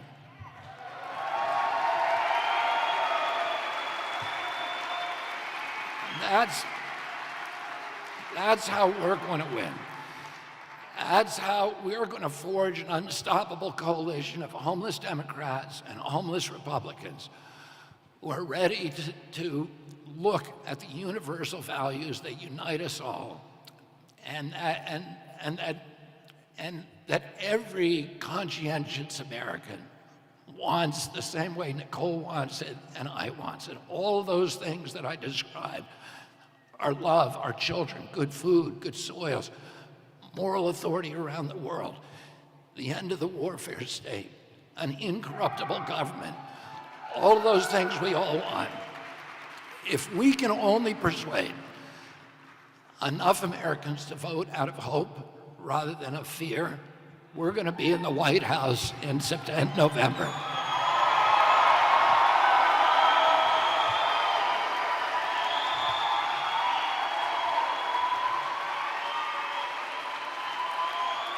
Now, we've all had the advantage of seeing what President Trump and President Biden can do for our country. Do any of you want more of the same? If you want more of the same, you should vote out of fear. If you want genuine change, and you need to take a risk and join Team Kennedy.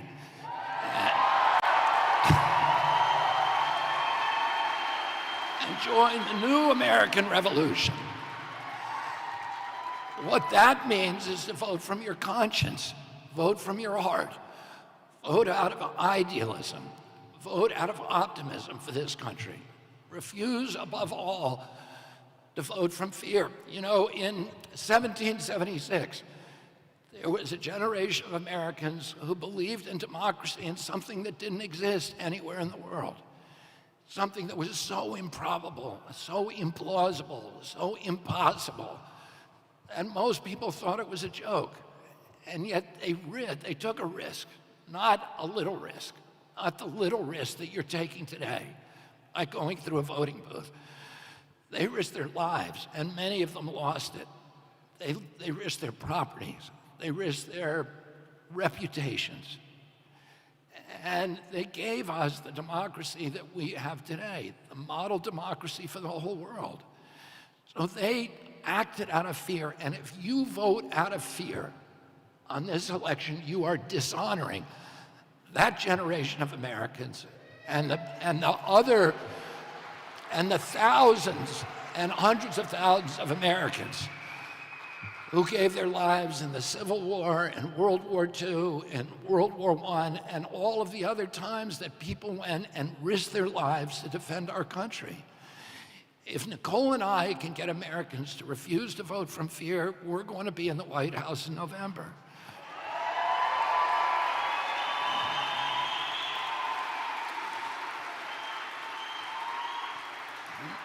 Nicole and I are running to help heal the symptoms of an ailing America, to heal our divisions, to heal our economy, to heal our mental health and our spiritual and our physical health.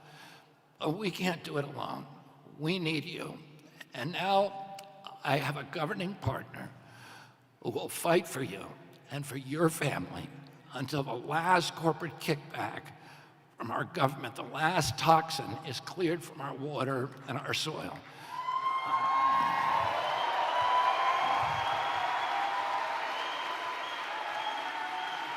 Until the last American child gets to live a healthy life and to pursue their own happiness in the land of the free, until the last censor is gone from our government. I'm confident that there is no American more qualified than Nicole Shanahan to play this role. So I'm proud to introduce to all of you the next Vice President of the United States of America, Nicole Shanahan. Thank you all very much.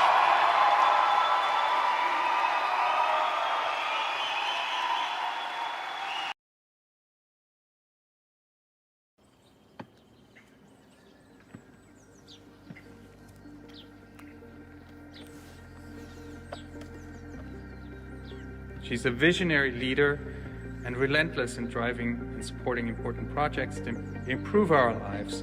Great perseverance, great leadership. Her success is unparalleled. She is an incredibly inspiring woman who touches the hearts and minds of everyone I have seen her bring together. Okay. Amy's talking to Joe. Oh, great. Across.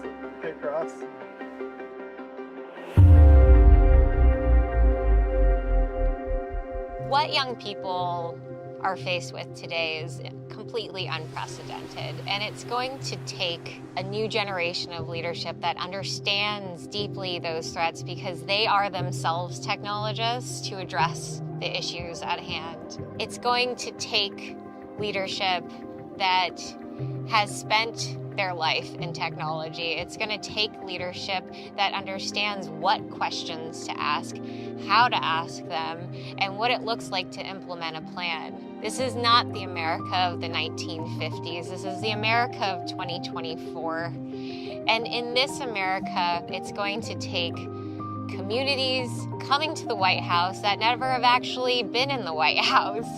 And these are going to be tech communities, these are going to be Gen Z communities, these are going to be millennial communities who really believe that working together is going to get us to a healthier America with solutions that actually work. I was born in Roseville, California, near Sacramento. Then my mom and dad decided to move back to Oakland into the home my dad grew up in. You learn from a young age growing up in Oakland that we are all made equal and we all get a shot at something great. And the color of your skin just gives you a different, cool cultural perspective. And you know, I'm half Chinese, half Caucasian, but to the people around me, I was Nicole. My mom immigrated to the United States in 1983 from Guangzhou, China. My father, in particular, struggled with substance abuse, various mental health challenges. We relied on government assistance for a good portion of my childhood. Every time my dad lost a job, there wasn't a lot of money to cover basic expenses like food. And we would get food stamps and go to the local grocery store with our mom, my brother, and I. And at the checkout counter, I remember she would ask my brother and I to go stand by the magazines when it was time to pay. Whew. It was hard. It's really hard. Those programs, they saved my family. They gave me a chance. I went to the University of Puget Sound in Tacoma, Washington. I graduated in 2007, and I started working actually on medical device patents as a paralegal. I was always asked to be kind of the resident law firm nerd that was in charge of making sure the software always worked well and represented all of the client data correctly. And I loved it. I was at Santa Clara Law School, which is really in the heart of Silicon Valley, and trains some of the top IP law professionals in the country. In 2014, I joined Stanford Law and Computer Science to become a Codex Fellow. My center at Stanford, Codex, one of our core themes is how to build humanistic programming into AI. AI unregulated can be disastrous for us. We're already seeing early signs of it. And, you know, on day one of Bobby Kennedy's presidency as his vice president, I will mobilize the best legal ethicists in AI on the planet. And they're going to have knowledge of computational ethics. So after my 2 years at Stanford, I spun out my company, Clear Access IP. I then founded a foundation of my own called Bia Echo Foundation, one of the largest funds in women's reproductive health ever created. Human reproductive health is in decline globally, and at a pace that is actually causing alarm in certain countries right now. Women's health is a direct indication of environmental health. I gave birth to a healthy baby girl in November of 2018. That was the happiest day of my life. From time of birth until 7 months, she smiled, she giggled, she paid attention, she hugged, she, grasped for things. She had a great appetite. At around 10 months, things had changed dramatically. She wasn't engaging as much, and her energy didn't seem as high, and her muscle mass seemed weak. I would, sit her to just sit on her own, and she wouldn't be able to hold herself up when previously she could. She wasn't speaking, she wasn't pointing, she seemed kind of, in her own world, and the evaluator clearly identified symptoms associated with autism spectrum disorder. And it was then and there in 2020 that my life changed forever. Chronic disease in children is due to environmental disruptors that cause inflammatory symptoms, which then reduce the child's ability to heal.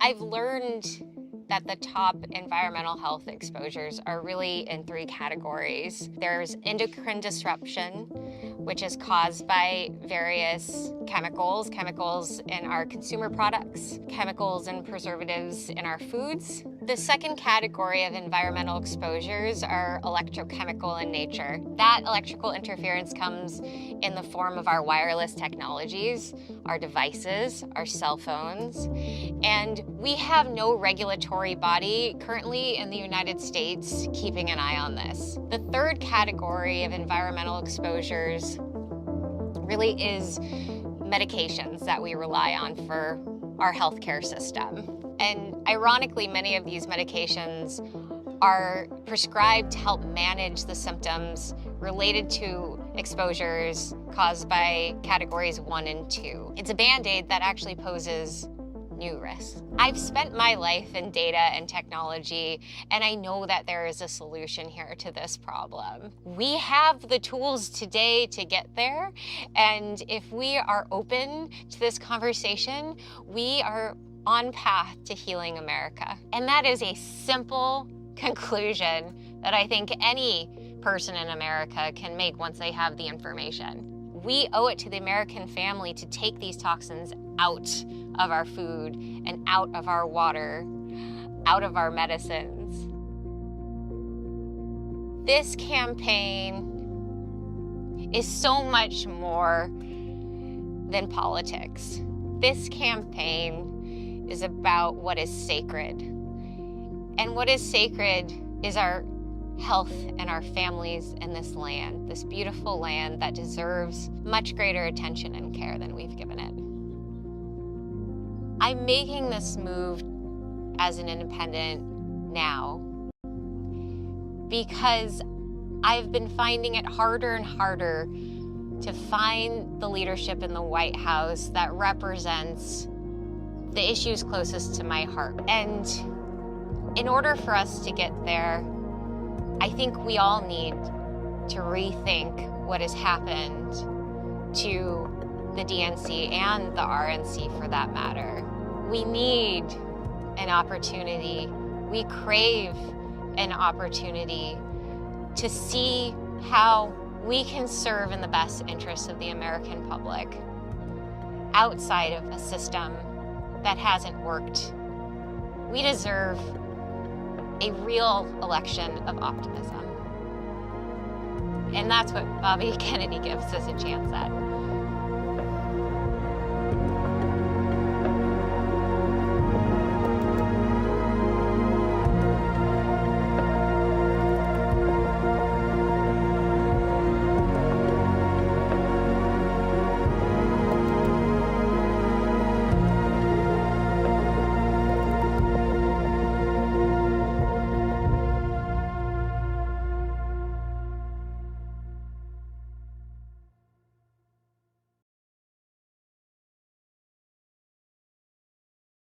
Ladies and gentlemen, the next Vice President of the United States, Nicole Shanahan.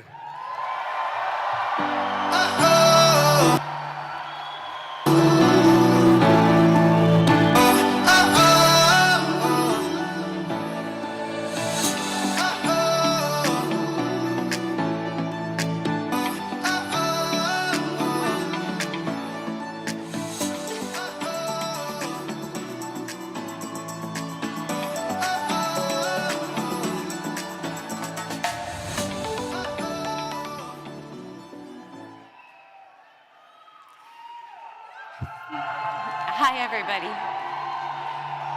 And thank you so much for being here today. It is so good to be here in Oakland. This city will always have a special place in my heart. You know, I grew up just a few miles from this very spot. My mother, who's standing right there with her phone up, she immigrated here from Guangzhou, China. And my late father was an Irish and German American. I want to tell you a little bit about my childhood so you can understand the source of my politics and convictions. My mother's first job when she came to the United States in 1983 was as a live-in caretaker to an elderly woman here at Lake Merritt. By the time I was born, she worked as a dental office secretary. My father loved my brother and I dearly, but he was very troubled, plagued by substance abuse, and he struggled to keep a job. From watching my father and his struggles, I learned not to be judgmental. He was doing the best he could. I think of him when I see the statistics of the millions of Americans who are addicted, depressed, or suffering. This is one of the epidemics of our time. It affects nearly every American family. I wish my experience was unusual, but it's not. It has become part of my determination to do something for our country.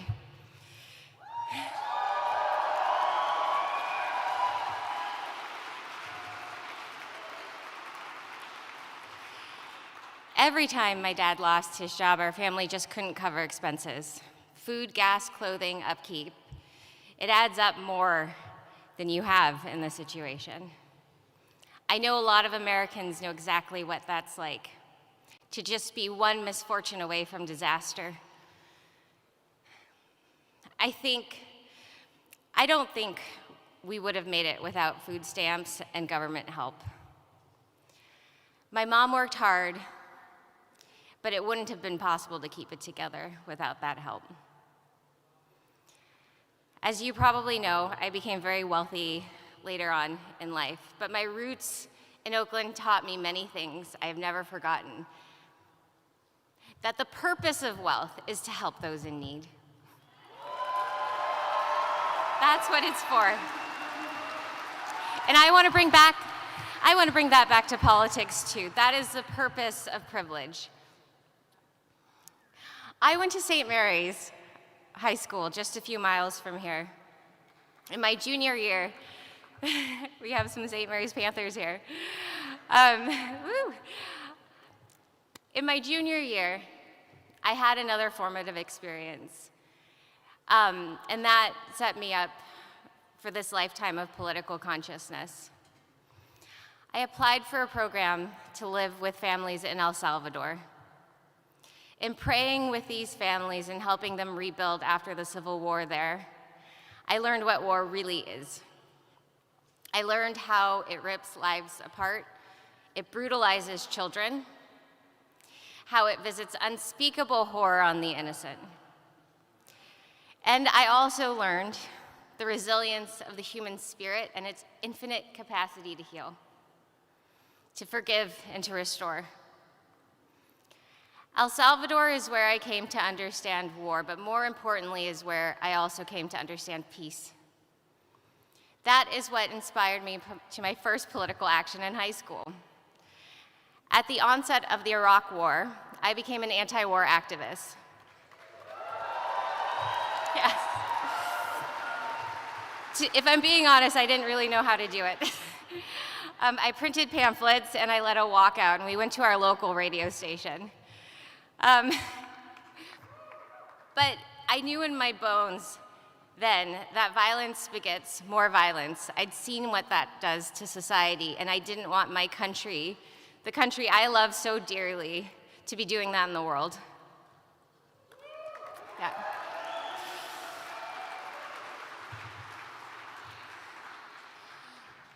So these are two of my political convictions I hold today: to serve peace and to help those in poverty. Yeah. So you can understand why I gravitated to the Democratic Party, because that was supposed to be the party of peace, the party of compassion. Many Democrats, we still believe in those ideals, but unfortunately, as an institution, it has lost its way.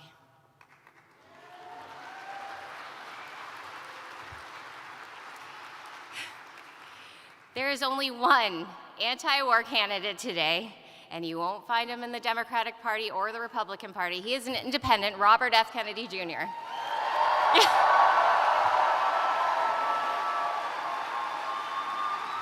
Yes. Yes, and it is his commitment to peace and to the welfare of hardworking people in America that draw me as a person of compassion to his candidacy. Yes. As recently as a year ago, I really didn't think much of Bobby Kennedy because I didn't know much about him. All I had was a mainstream media narrative that was effectively telling me horrible, disparaging things. But then a friend who's here today pulled me aside and she said, "Nicole, please do me a favor. Just listen to an interview with Bobby Kennedy, just one." So I did. And then I listened to another one and then another one, and I recognized that the person who I was seeing in these interviews was the exact opposite of the media slander of his character.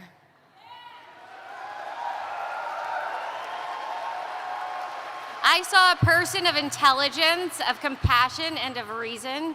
I saw a fellow lawyer who had committed himself to finding the truth and fighting for the environment and for people.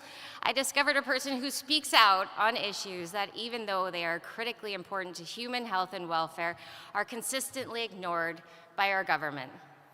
And for the first time in a long time, I felt hope for our democracy again. We can do this. It's possible. One of those issues also happens to be a passion of mine and a focus of my philanthropic work: chronic disease. I got into it through my own journey of reproductive health, followed by a steep learning curve for caring for my daughter who has an autism diagnosis. In that journey, I discovered that women's fertility is in precipitous decline around the world. We are facing a crisis in reproductive health that is embedded in the larger epidemic of chronic disease. Because it has been so personal for me and my daughter, I got deep into the research and consulted some of the best scientists and doctors. Let me tell you what I found. There are 3 main causes. One is the toxic substances in our environment, like endocrine disrupting chemicals in our food, water, and soil, like the pesticide residues, the industrial pollutants, the microplastics, the PFAs, the food additives, and the forever chemicals that have contaminated nearly every human cell. Yes, and it makes you angry to hear this. It makes me angry to say it because we shouldn't be here right now. Second is electromagnetic pollution. You don't hear politicians talking much about that either, but it is something we need to look at. As Bobby says, we need to investigate every possible cause of chronic disease epidemic that is devouring our nation from the inside. Third, I'm sorry to say, is our medications. Pharmaceutical medicine has its place, but no single safety study can assess the cumulative impact of one prescription on top of another prescription and one shot on top of another shot on top of another shot throughout the course of childhood. We just don't do that study right now, and we ought to.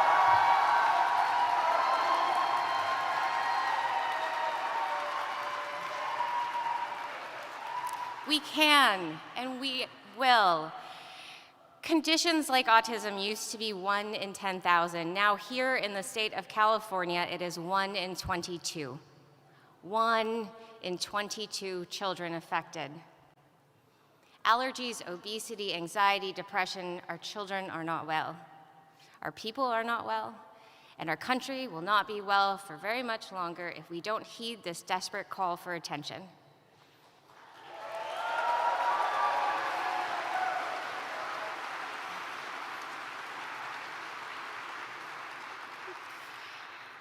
I've spoken to our government agencies. Trust me, I've tried. I've spoken to senators, I've spoken to governors. They all know something is wrong, but none of them take any action. There is only one candidate I have met for president who takes the chronic disease epidemic seriously. It is Robert F. Kennedy Jr., and I will be his ally in making our nation healthy again. Yes.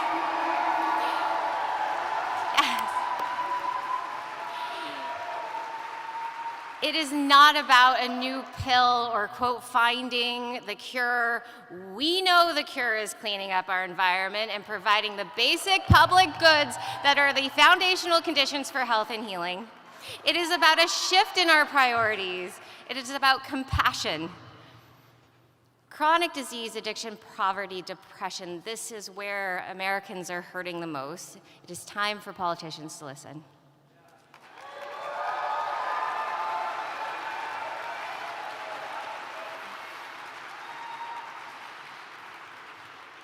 So here is how the Kennedy-Shanahan ticket is going to end the chronic disease epidemic. While Bobby is focused on ending the corporate capture of our regulatory agencies, I am going to assemble the best technologists and scientists in the world, and we will use the latest in AI and computation and examine the health records databases of our nation and those other nations who are also on a quest to solve chronic disease. We will find the answers. We will find the answers to our most pressing health concerns within weeks, not decades. We can, if we have access to those databases. It is time to move out of the dark ages of medicine. We can solve the mysteries guarded by corporate influence. We can move from Band-Aid solutions, and we can end this chronic disease epidemic once and for all. I believe it.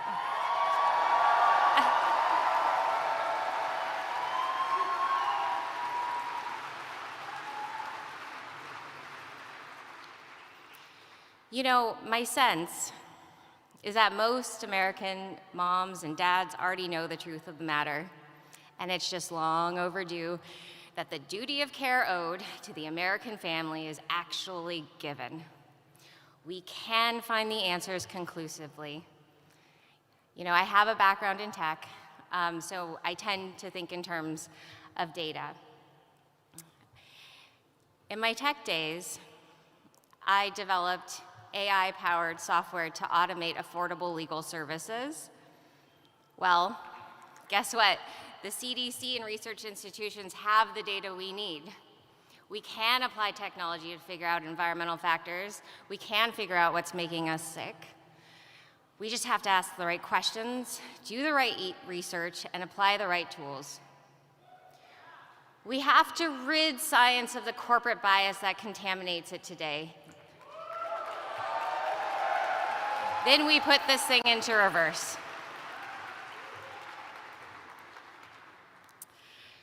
So actually, the first issue that I applied my tech background to was criminal justice. It was across the bay in San Francisco, where the district attorney's office needed help examining thousands of police records thought to contain evidence of racial bias, wrongful arrest, and patterns of prejudice.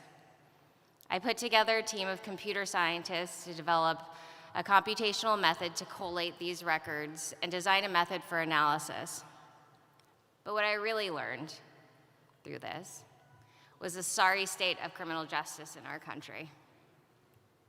It isn't just about policing, it is about the school to prison pipeline, it is about a broken and dismally functioning infrastructure, it is about recidivism that we have not taken the right approach to.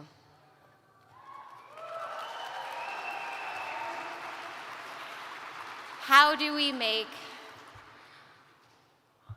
our systems a system of rehabilitation and not punishment? These questions don't have easy answers. I know this is hard.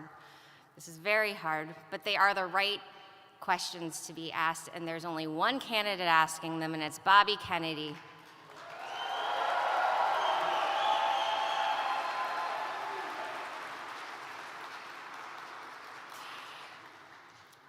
And I'm going to mention one more issue close to my heart. This has to do with climate. My interest in health and solving climate issues has led me to the realm of agriculture. I realize that a nation's health comes down to its soil and the people who work it. Hell yeah.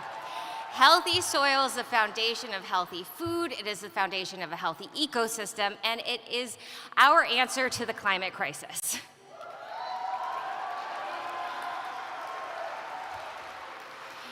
It is the foundation of healthy economy.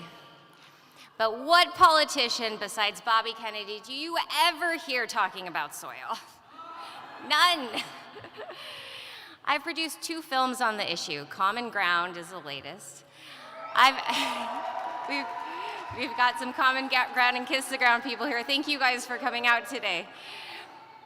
I've talked to Congress people and senators, but all I've gotten are vague promises that never amount to real change.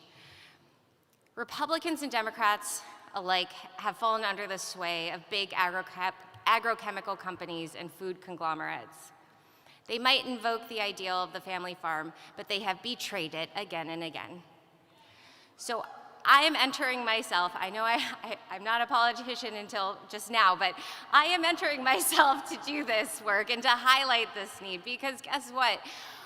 I've met some of the most innovative American farmers. Their methods rebuild soil, sequester carbon, recharge aquifers, and revitalize the economy.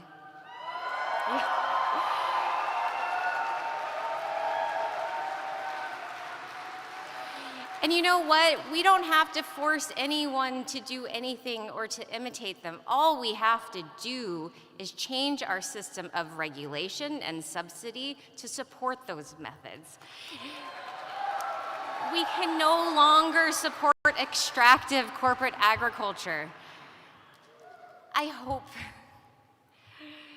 am so hopeful for this. I hope you all understand now what has brought me into politics, hasn't it?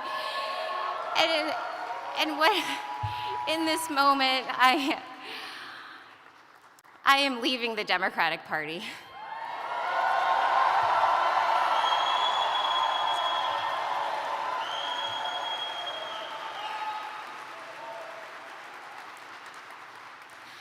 And I want to say two things about that. First, even though I am leaving the party, I believe I am taking the best ideals and impulses with me. The Democratic Party is supposed to be the party of compassion. It is supposed to be the party of diplomacy and science. It is supposed to be the party of civil liberties and free speech, and most importantly, the party of the middle class and the American dream. While I know many Democrats still abide by those values, I want to point out, and I've been in touch with many people in the Democratic Party, I do believe they've lost their way in their leadership.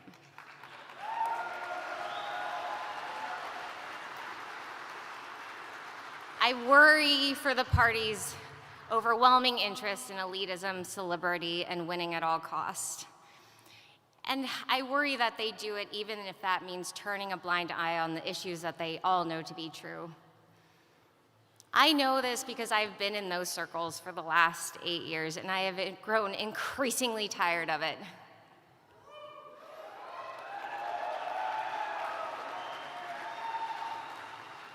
It wasn't until I met Bobby and the people supporting him that I felt any hope in the outcome of this election. As I've re-examined my Democratic Party assumptions, I have seen conservative voters with new eyes too. I have met farmers, I have met hunters who are some of the most staunch conservationists I have ever met, who understand ecosystems better than most.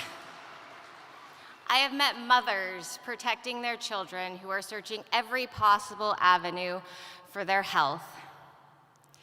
And yet the Republican Party, like the Democratic, is letting them down because the actions of the party are diverting from the values that actually support individual freedom.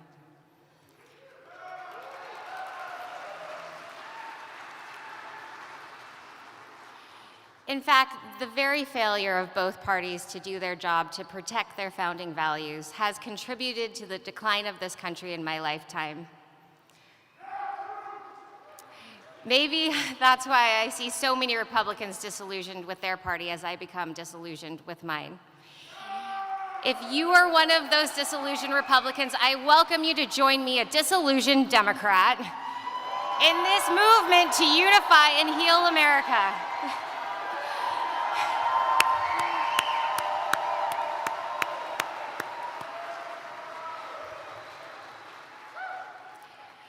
This independent movement comes at a time of extreme division in America that threatens to tear this country apart. Yes, let's fix it. It is time for a realignment. It is time, as Bobby Kennedy says, to focus on our unifying values rather than our divisions. And so if anyone is listening who never considered an independent ticket, I want to extend the same invitation to you that my friend did to me last year. Please listen to Bobby Kennedy in his own words. Take a look at his vision for America. It is a vision that I share too, as I spend the next 7 months of my life getting him on each and every ballot in this country.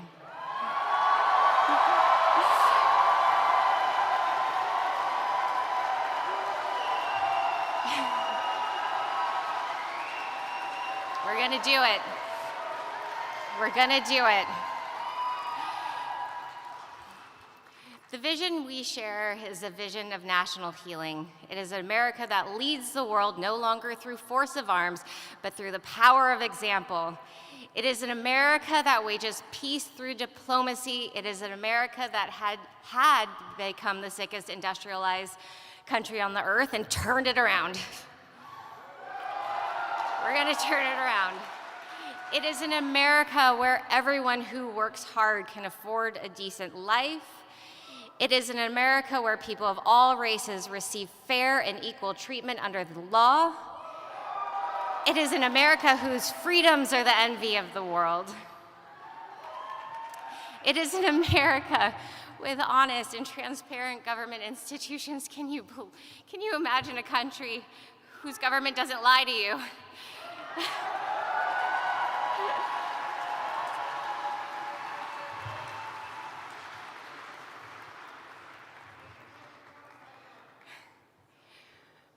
People talk about my age. It's true. I will be the youngest vice president in American history.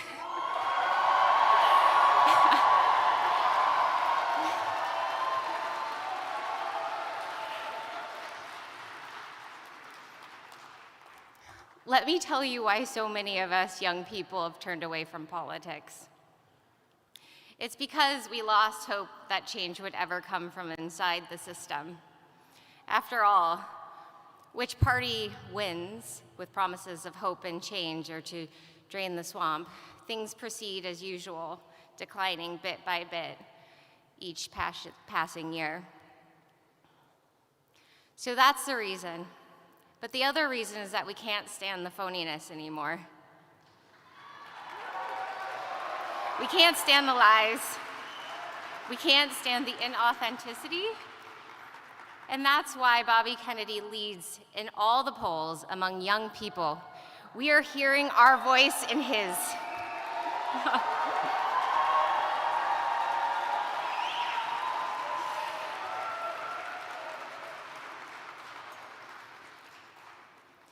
So I come to you today as a former Democrat.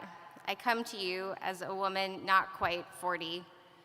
I come to you as someone who has experienced sickness and health and poverty and wealth.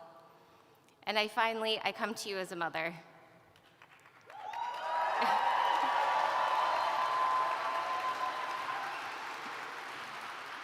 You know, most of the philanthropists I work with are women, other mothers.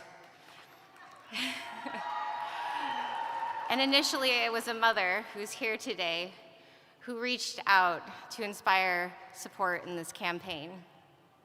I never thought in a million years I would be up here running for vice president. No. No. But what I am doing is I'm joining the millions of mothers out there who support this candidacy.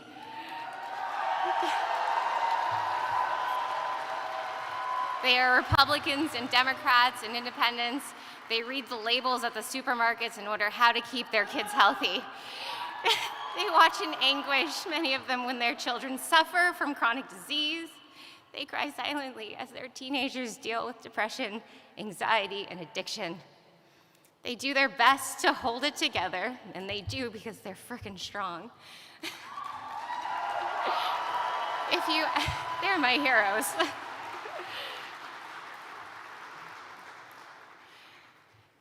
These moms, they're my heroes. They're the moms trying to make a normal life for their children in a world that has gone crazy. As a mother myself who knows the firsthand challenges of raising a child with special needs, I promise to you to make this world a little less crazy.